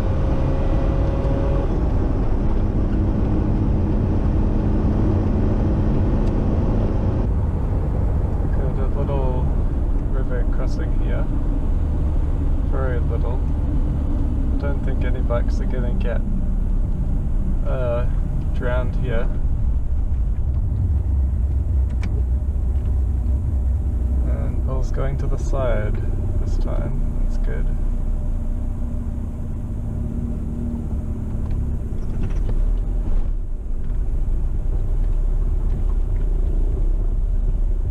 So we're on our way to the East Alligator River, which is on the border of Arnhem Land.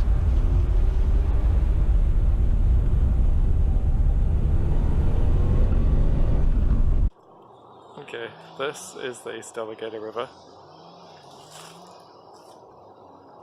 Just go down there quickly and have a look. Yeah, this is it. The tree fell over and blocked the path, which they're not allowed to cross anyway, but there's stuff happening. And it's a tidal river, so at some point in the day the river will turn direction and start flowing that way. And can't see any crocodiles, but there'll be plenty in there.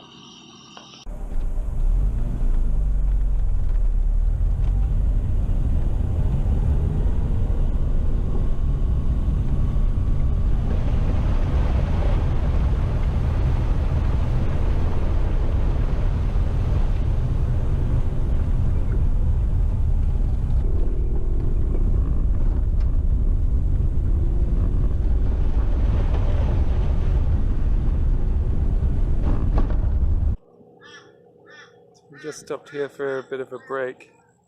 It's pretty warm today. Paul said it's about 35 degrees. Still got maybe 150 k's to go, maybe 100, I'm not sure exactly.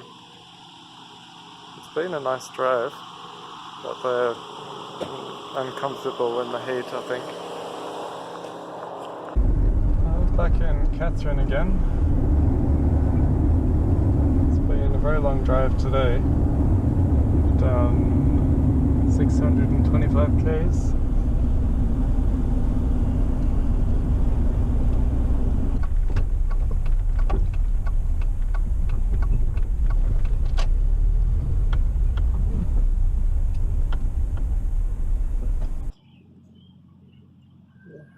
set up here now. It's been it's a good drive. We didn't really do much today besides drive, and it was a long one, over 600 k's, and it took all day, but it was a good day overall, I think. We're all packed up, ready to go again. Later today we'll be crossing the border back into WA.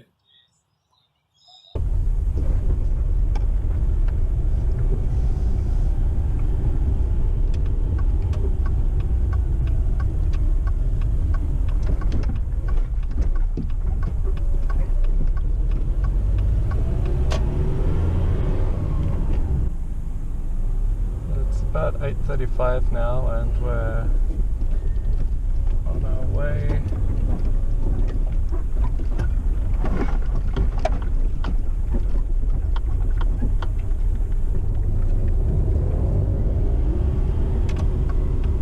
So yeah, there's a long stretch of road before the next roadhouse or anything,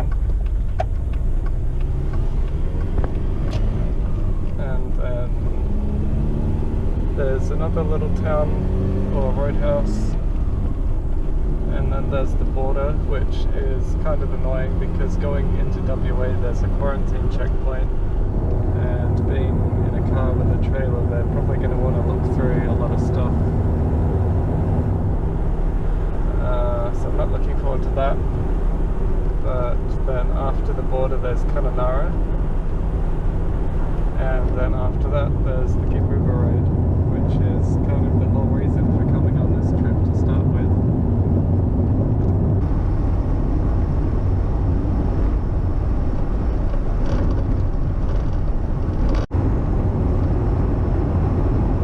This is Victoria River. There's some nice big hills around here.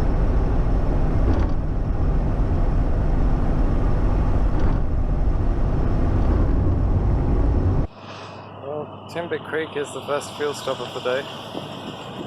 I think the next thing is really the border, and then there'll be a few interesting things after that. Well, here's the quarantine checkpoint on the border to WA.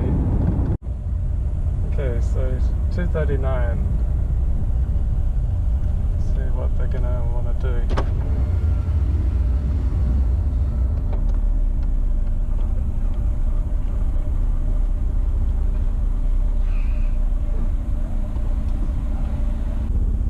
It's 2:42, so that didn't take very long.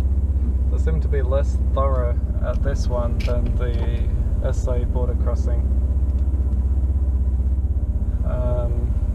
She just asked if I had any fruit, vegetables or honey, and she had a look in the trailer. Didn't ask me to open anything, so yeah, that was easy.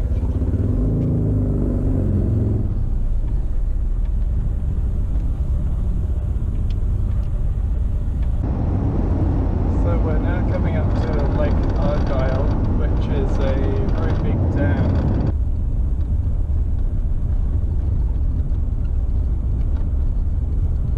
It's a really nice view. Lake over that side and each hills over this side. And then you can go across the top of the dam here.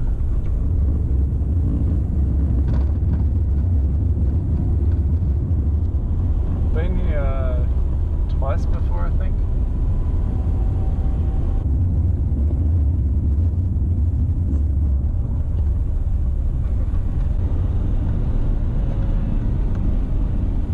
And there's the wall of the dam.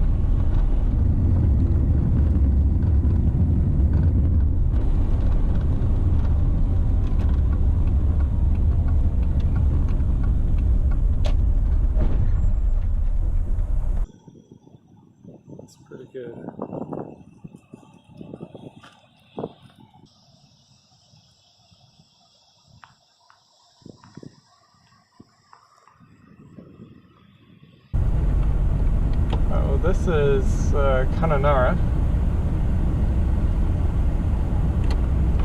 But did... Oh yeah, I see.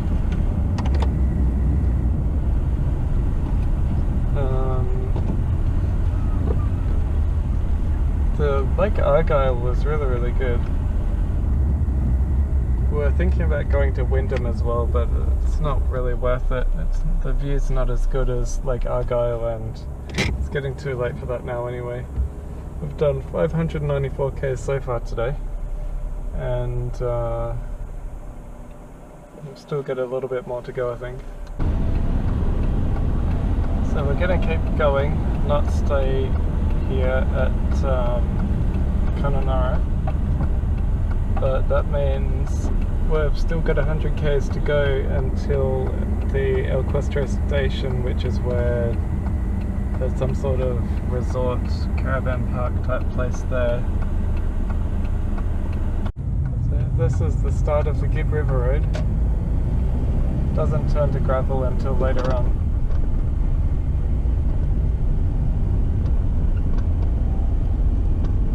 I'm back there a bit. I accidentally turned down the wrong road, so I wasted maybe 15 minutes or so.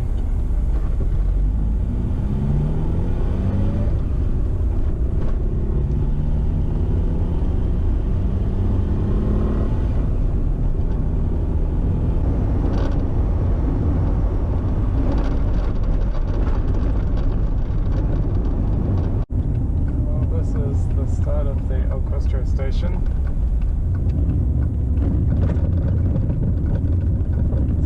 It's a gravel road to get down there,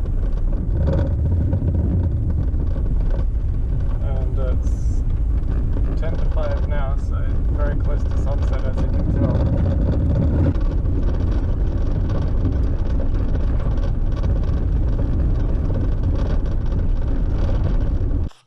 So there's a bit of a river crossing here on the way to the station. Well, that's interesting.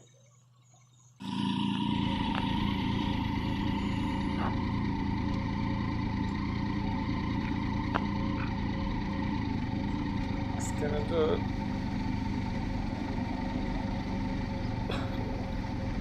Goodness. Actually kind of deep.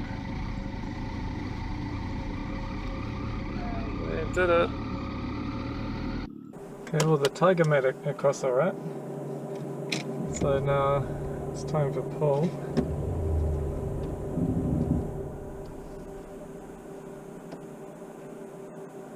Let's see if it will survive another river crossing unlike last time.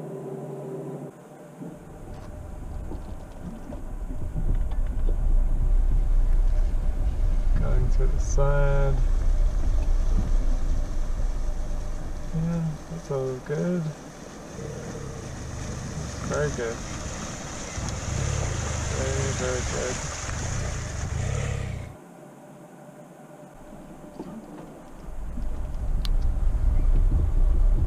This will be good. Just got it in low range first gear.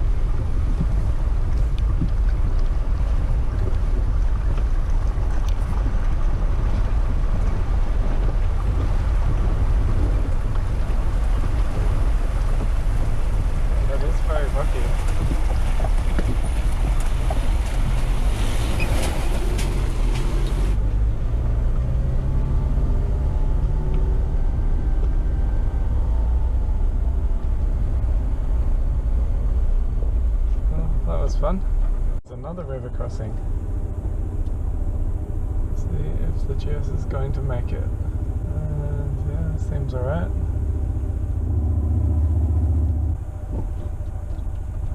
Okay, it wants me to go first.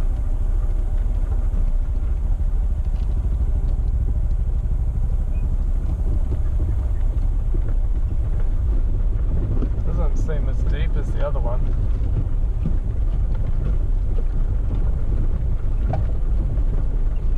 It's very rocky. Oh.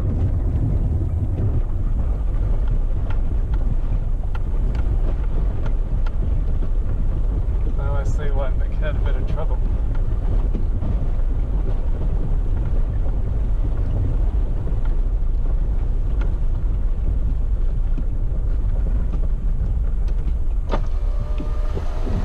having fun?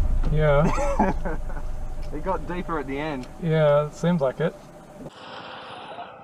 Okay, now for the DR.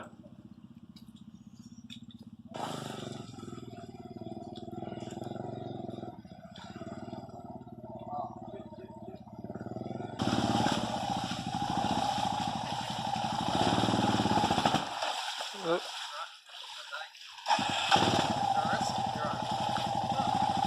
There's a bit of a dip there on either side where there's a wheel rut.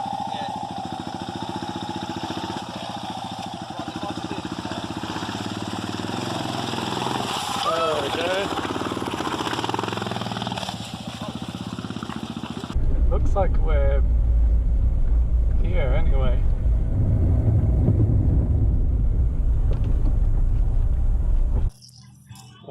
This is it. I'm not really sure where the campground or anything is. So there's a lot more stuff at this station than I thought. I was expecting it just to be a little campground like at the King Creek station or whatever it was called that we stayed at last week. But yeah, this place has got heaps of stuff and it's pretty nice. Where the spoons went. Oh, is there a white tea towel in the back? Trying out my new Jetboil No, it's on top cutlery. of the toolbox currently. White tea towel? Yep. Good so far.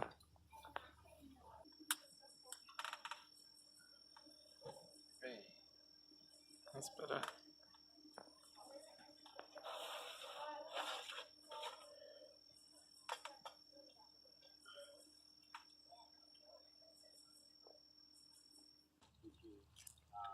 So today's going to be an interesting day, starting the Gibb River Road. The big river crossing, the Pentecost River, is right at the start. So that's going to be possibly a challenge. So this morning, after stuff's packed up, the GS and the Tiger are going on the trailer, and Paul's going to be riding the Gibb River Road on the Husaberg. Mainly because of the river crossings, he doesn't want to risk taking the GS for a swim again. So these are getting ready to go on the trailer.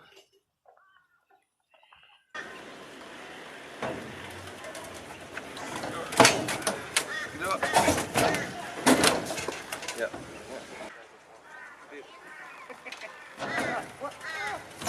Slow down, slow down.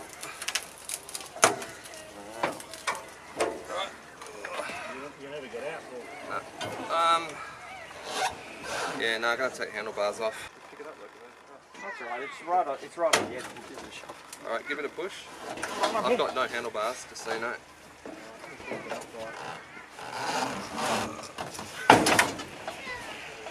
Now, go there.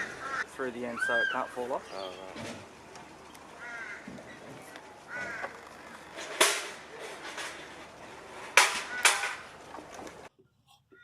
So they're all loaded up now. It's a pretty tight fit. Everything is packed and the car is very, very full. And the trailer is very, very full. Bikes, fuel, tyres, everything.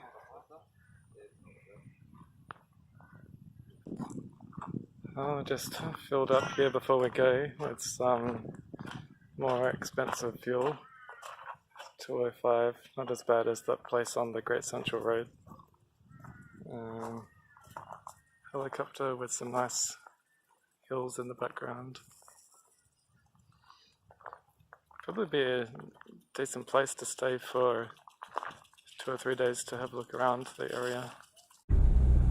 It's time to leave Questro and do this river crossing, or 2 river crossings again.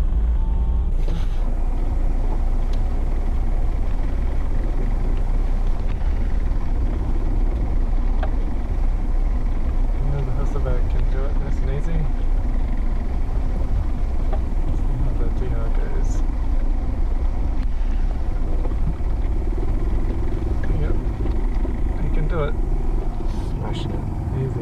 time. Yeah, that was way easy that time. That was sick.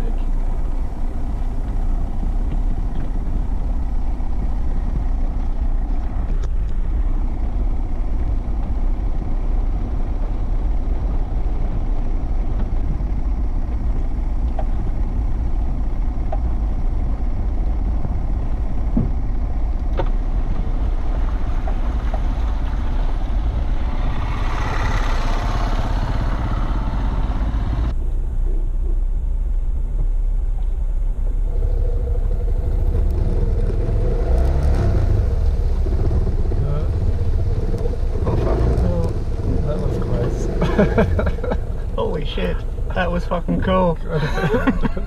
Bit sideways with that in that one.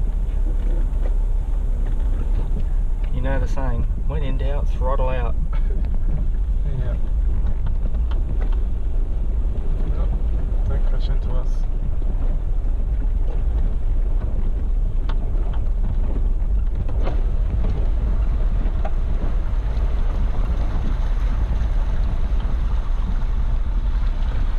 Trev's was better.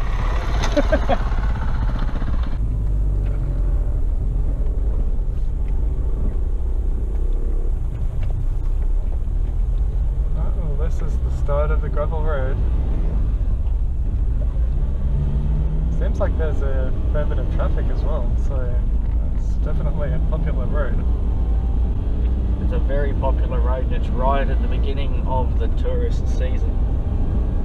Yeah, I suppose it is. Well, it looks like this is the big river crossing that we've all heard about. I suppose that is actually quite wide. It's a lot wider than the other ones. Now for the Husaberg to have a go.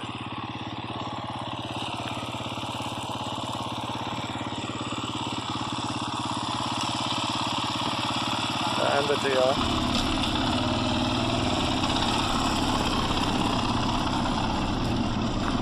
Don't drop it.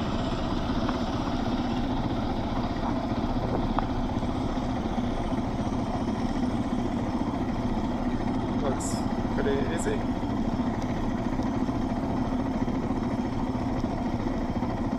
That looked really smooth. Yeah, it did.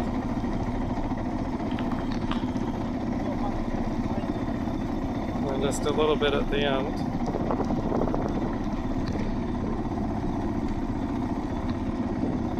What's he gonna do? What's he coming back for?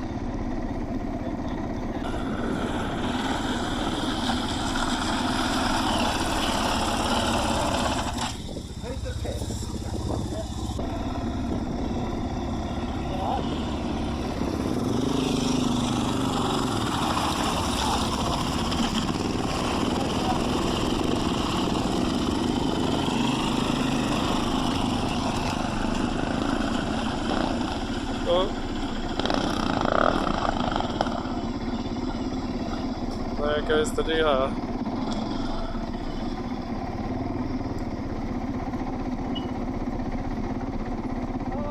Hopefully it didn't take in any water.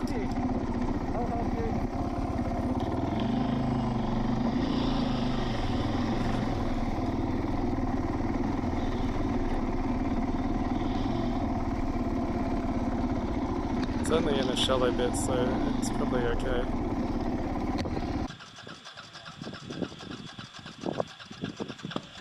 Oh, nearly.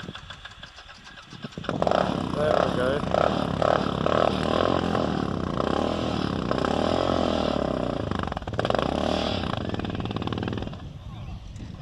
It's really focused.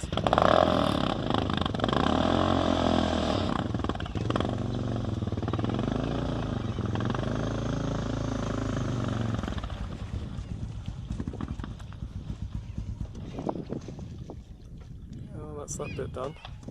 Okay, now it's the Subaru's turn to go across. Let's wait for Paul. Yep. So just going as slow as I can. First gear low range.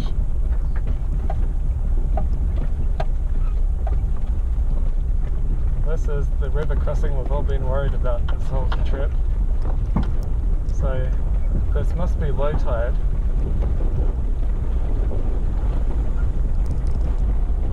Vic doing his Pentecost river crossing. It's doing it just fine. Go Vic!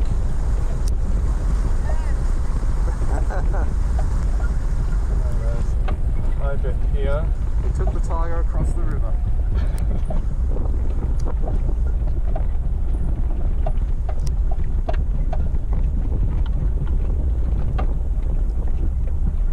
Another bit here.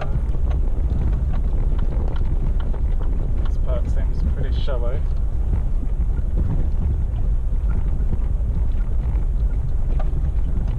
That's awesome. Go Subi!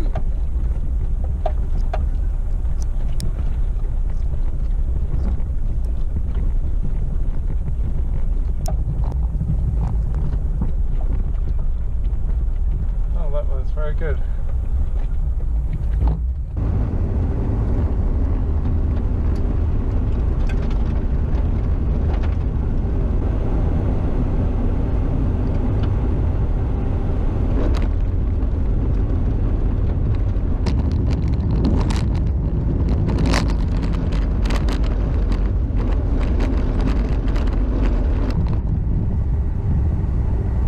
This must flow it in the wet season. And we're going to have a look down here at Ellenbray Station.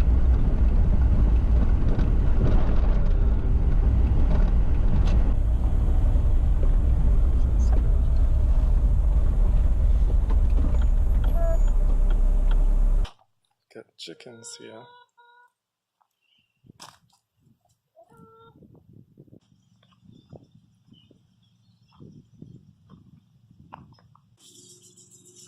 I don't know what sort of birds these are, but they're very little.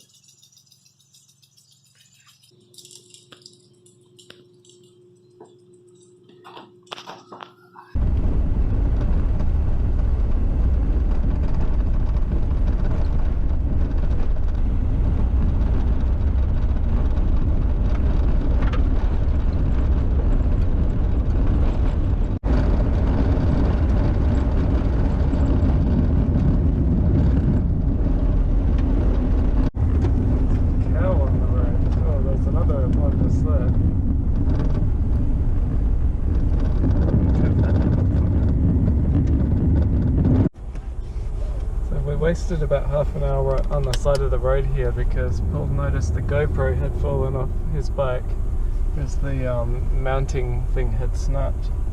So he went back to find it, and he did find it, thankfully, because that's got footage on there. I just found the GoPro. It's a bit squished, it's been run over by a car. There's the bracket in which it broke off. It's just fatigued off. I was riding along here, and Trev was right there while I was riding along, and then I felt a rock just lightly hit my leg and then my boot. We went further up the road about another 40 k's and stopped there, and then I saw that and went, oh shit. And I've come back and found the GoPro, and it was right in the middle of the tyre track, and it's been run over, and it still works. So that's pretty funny. And you know, it's a GoPro, we don't really want to lose it. So there's a clearing down here which is some sort of gravel pit, and because it's sunset now, we're gonna go down here to camp.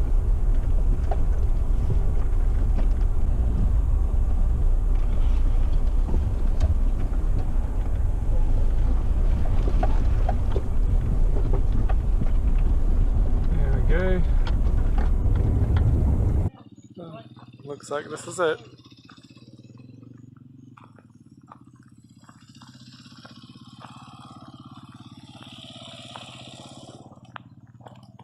What's it doing down here?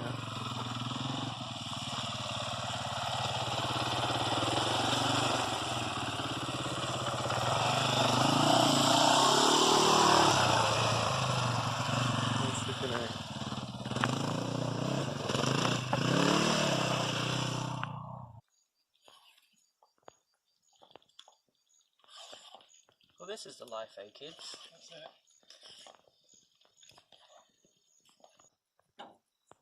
Well, today was a very good day along the Gibb River Road. We're about halfway, still got the rest of it to go tomorrow.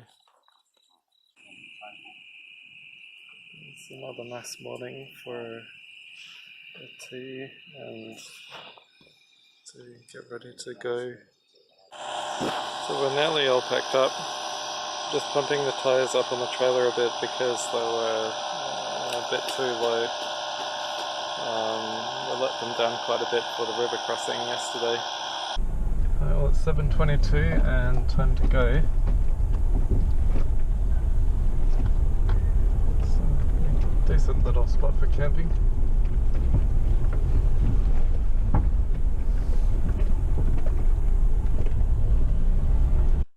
Looks like this would be a tricky river crossing in the wet season. Pole went off down there somewhere or to get some photos.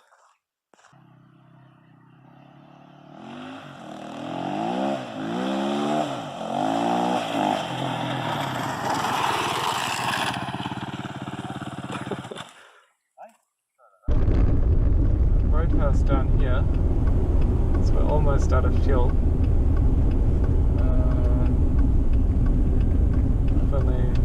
Well, as long as we don't run out on the driveway, we only just made it. Oh, there we go.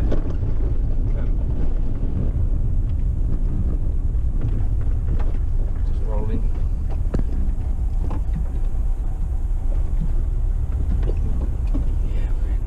Just made it. Well, we made it. The car was running out of fuel as we came down the driveway, which is kind of funny. 106 litres of fuel. Yeah.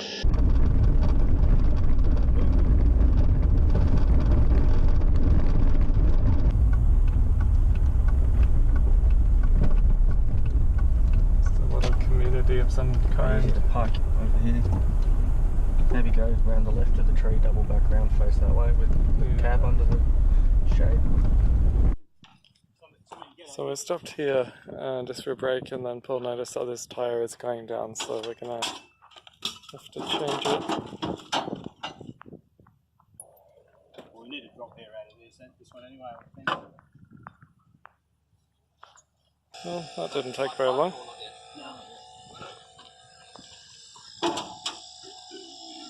There's a new one on there. And there's still one more spare. Sorry, yeah. Oh, found the hole.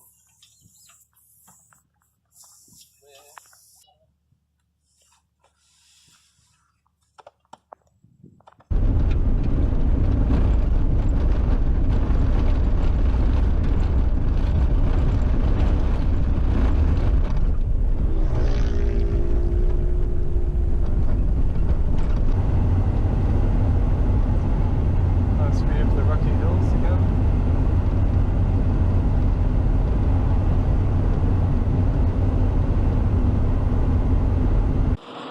Just found one little issue where this plastic has come loose and the tyre was rubbing against the plastic here.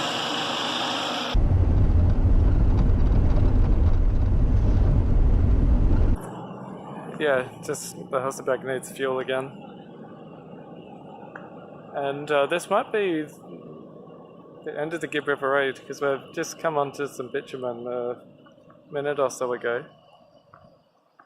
And I think it's maybe 100 k's to Derby or something, I'm not sure exactly, but it's probably not too far. But it has been a really good road. We thought we were at the end of the gravel, but it's still going a bit more. Oh no, bit of cow.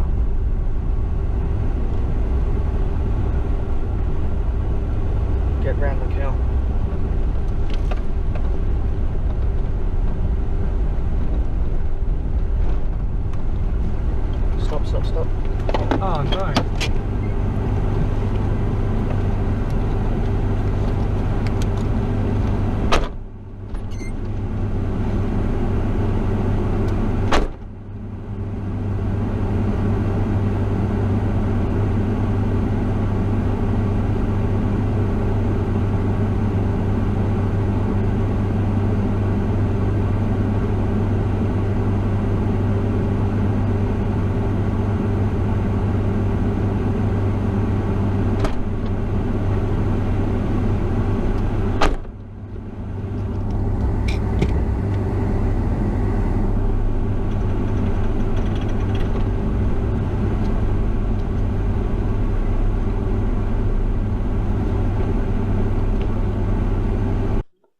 Okay, well, Paul's hit a cow, which is not good. Yeah, there's stuff in the back here, but he's awake and moving. I don't think so. I think he's sitting up now, so... I'll grab a chair. We'll move you into the shade. You can sit. I'm not hurt whatsoever. Yeah? Well, you are kind of in shock, so you might not be feeling it yet. Yeah, true. But you've got a bit of a cut on your eyebrow. Are you fucking serious? Is that my mirror over there? Yep. Yeah. I stuck it. And there's an indicator on the ground here somewhere. There? Yeah. You're fucking kidding me. I have no memory of this. Did you see it? No, I just saw the cow first. I saw the cow sitting on the side of the road, and I saw you getting off. I thought that cow hadn't been hit by anything else except for Paul. Because I didn't see him until I got past, I got here before, that's why my bike's up there. Because I'm looking at the cow, and then fuck, I saw him on the side, and you weren't moving. Did you freak out? Fuck yeah, I freaked out. You've been asleep for 5 minutes. I have no memory of this whatsoever. Just the visor, I think, yeah. Oh, my poor helmet. Oh well, that's one for the shed. We'll get you some water, you can wash your face. Yeah. I stacked it. Yeah. Big time. Serious? Yeah. Big time crash time. What? Headlights pointing that way a little bit. Yeah. Paul's seems okay so far. I have I feel fine. Just very confused about what happened, but it seems alright so far. Where are we again? On the way to Derby. We're about 90 k's out, are we? 70? 90 I'm still k's. confused. I can tell I'm still confused. Yeah. Like, where the fuck is Derby? What? Well, you've asked 20 times that you hit a cow, and the cow's still there. I can remember it now. It'll come back to I was going along. Yeah, shit. I can remember it now. Yeah, I was going along, and there was this cow, and it... Oh, shit, that is awesome. I can remember it now. There was this fucking cow. And it came out, it was standing there, and oh shit, and it walked... It got out of the way, but it didn't get off the road. No. It went onto the road to get out of the way. And I just... Yeah, I hit it. Holy shit, I can remember it now. That's awesome. How do you think it's awesome? Oh, it was so cool. Yeah, it was. What are you doing? I'm getting the tiger off. What for? Because the Berg's fucked. I'm not having this conversation with you again, Paul. What do you mean it's fucked? It's fine. Look at it. Best not you ride until we get back to Derby. So what are you going to do? Well, Mick can ride the tiger. I'll ride the tiger. You can ride shotgun in the car. Yeah. Until we get to Derby. Not having you riding like that. Yeah, true. Like, and you're not hurt. Fine. Well, not that we know of yet. Yeah, we're alright. He's alright. I hit a cow. So, the last thing I remember is going, it's the gravel came back. You know, we thought the gravel's finished. Yeah. So Paul is doing better again after we've been here a bit more. The tiger's come off the trailer, and the Husaberg's going to go back on because the handles are, or levers are a bit bent and stuff. So that's back on the trailer. And there's the helmet. It's very scratched and there's a crack in it here. And yeah, that's come off. So apparently this guy's a doctor. Called on the radio and this truck stopped. Yeah, and this guy said he's a doctor, he's talking to Paul about it. And so everything's packed up again now. So we're just about to leave.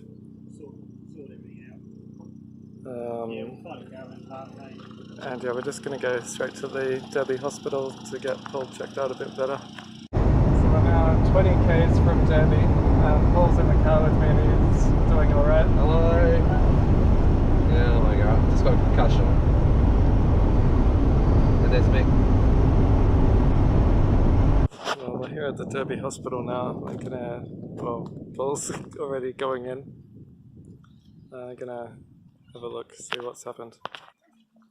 Paul's in the hospital still with a nurse, whatever, getting checked out, and we're gonna go up to the caravan park just to get things organised into the shop. But yeah, Paul's doing alright, it seems. And yeah, I think it's turned out as good as it possibly could have turned out.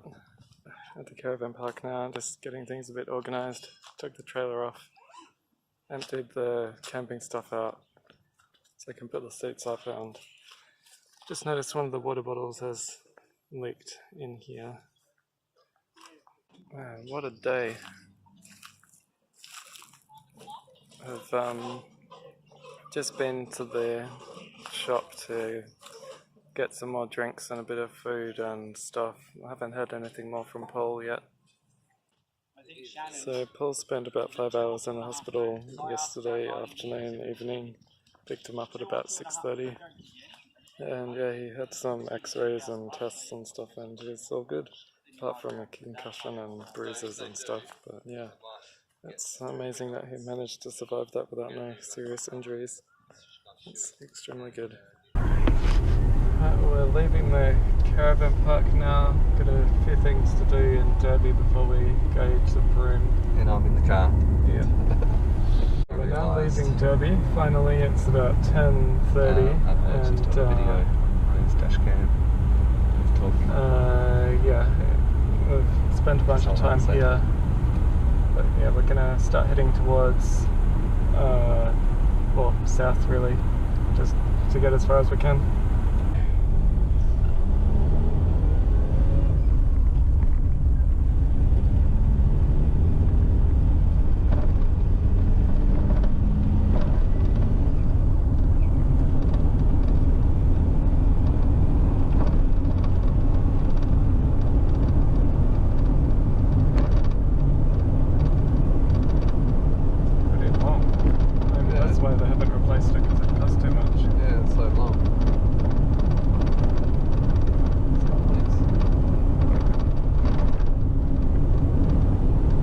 This is Roebuck Plains Roadhouse. I've just stopped here for fuel. This is where you can either head off to Broome or go south to Port Hedland. But we're not going to go to Broome. This is where it comes south from the Broome to Derby Road. Great Northern Highway.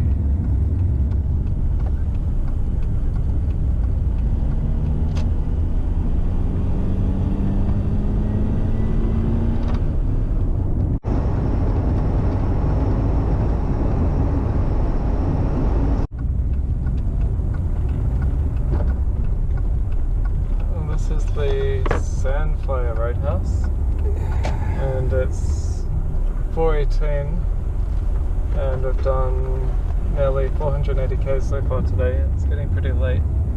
Doesn't look like we'll make it to 80 Mile Beach. Just have to work out what we're gonna do for tonight. I'll stay here, you go ask. I'm not running this show anymore. Yeah. Right, well, we are going to stay here, so it's getting too late to really continue on for any real distance. Well, we're setting up camp and the DR is getting its oil change. It's all pretty good. Watch it as you post it, like, close it. Oh, now I'm going to wait for the next episode, like going to drone. I know what's coming. Well, it's time for bed. Just getting ready. And today was a pretty good day, even though we didn't really do much, just drove. And today tomorrow we're going to be doing more driving. Packing up nice and early today. It's only 6:27. So we just had breakfast here and we're about to leave again in a minute. I've got a lot of road signs here, which is kind of funny.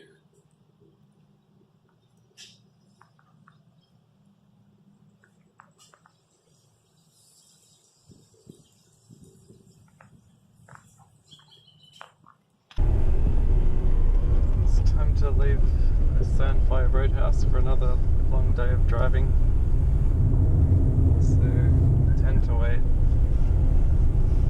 So I've got lots of time to do lots of Ks. This is good.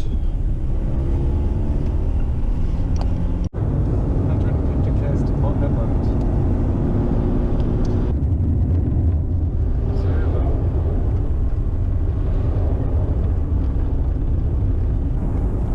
We're coming into Port Hedland now. We get fuel at this place.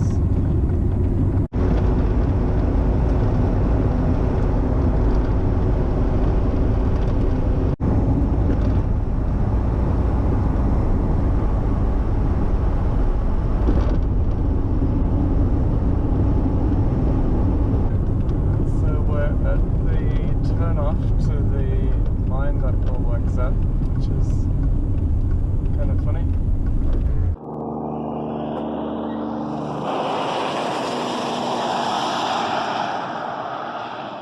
Yep, so this is the mine, or the entrance to the mine that Paul and Mick work at.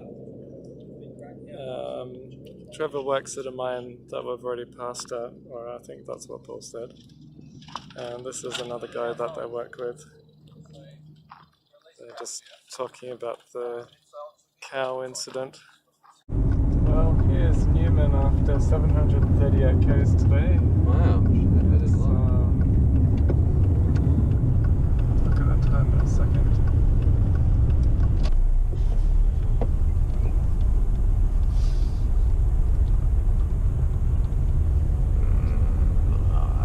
My brain.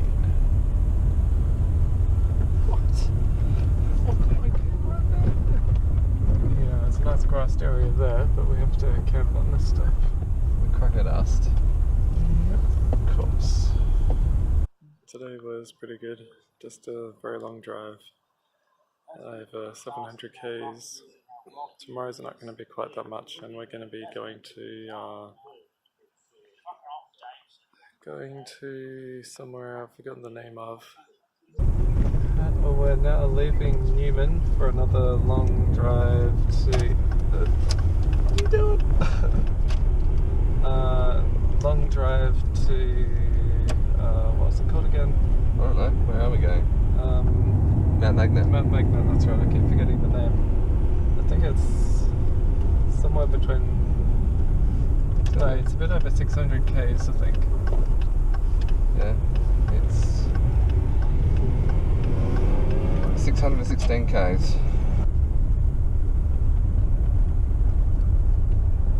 Oh, there's some huge things taking up the whole road. Holy crap. It's crazy big. Yeah.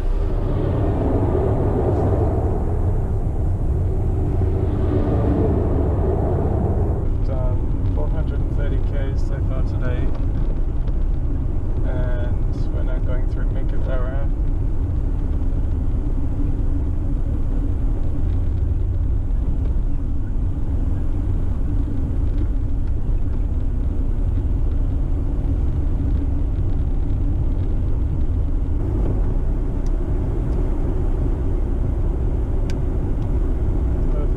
driving for 546 k's now, and it's 2:38.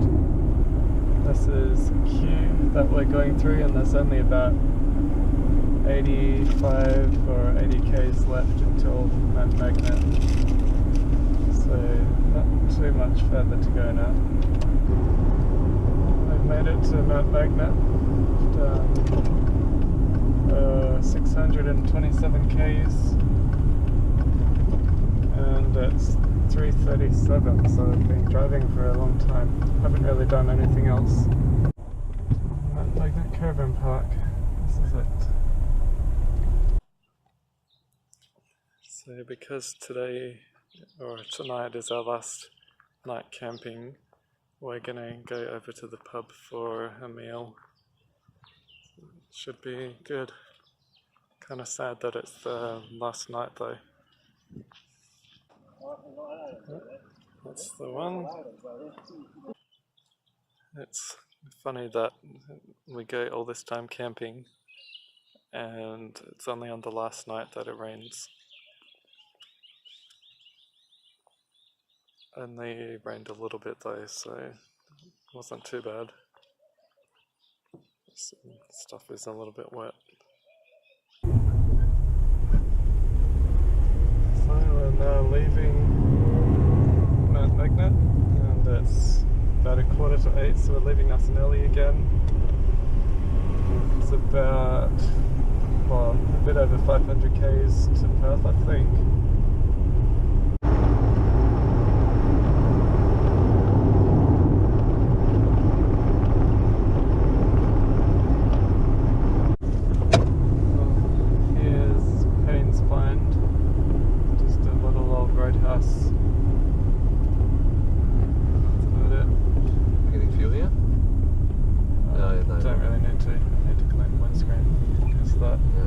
Smoky car that went past left oil all over the windscreen. Did it? Yeah. Holy shit. That's big. Well, we made it back into Perth after 500 and... No, keep going. 570 k's roughly. And we're just about to drop the Husaberg off at the motorbike shop. Close to the back wall as you can.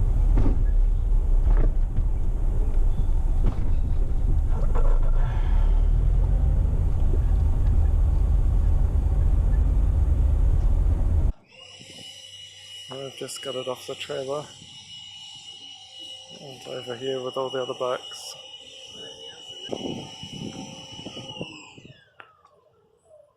Just here. And, well, we made it back. It's a pretty amazing holiday, except for the bad stuff that happens, like the window breaking, the GS going for a swim, and Paul hitting a cow. Yeah, overall it was extremely good for a road trip holiday. I'm taking the GS apart now just to give it a pressure wash because it's so dusty.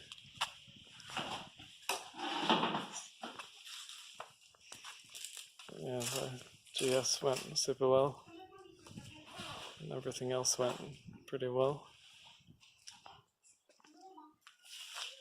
So yeah, that's it.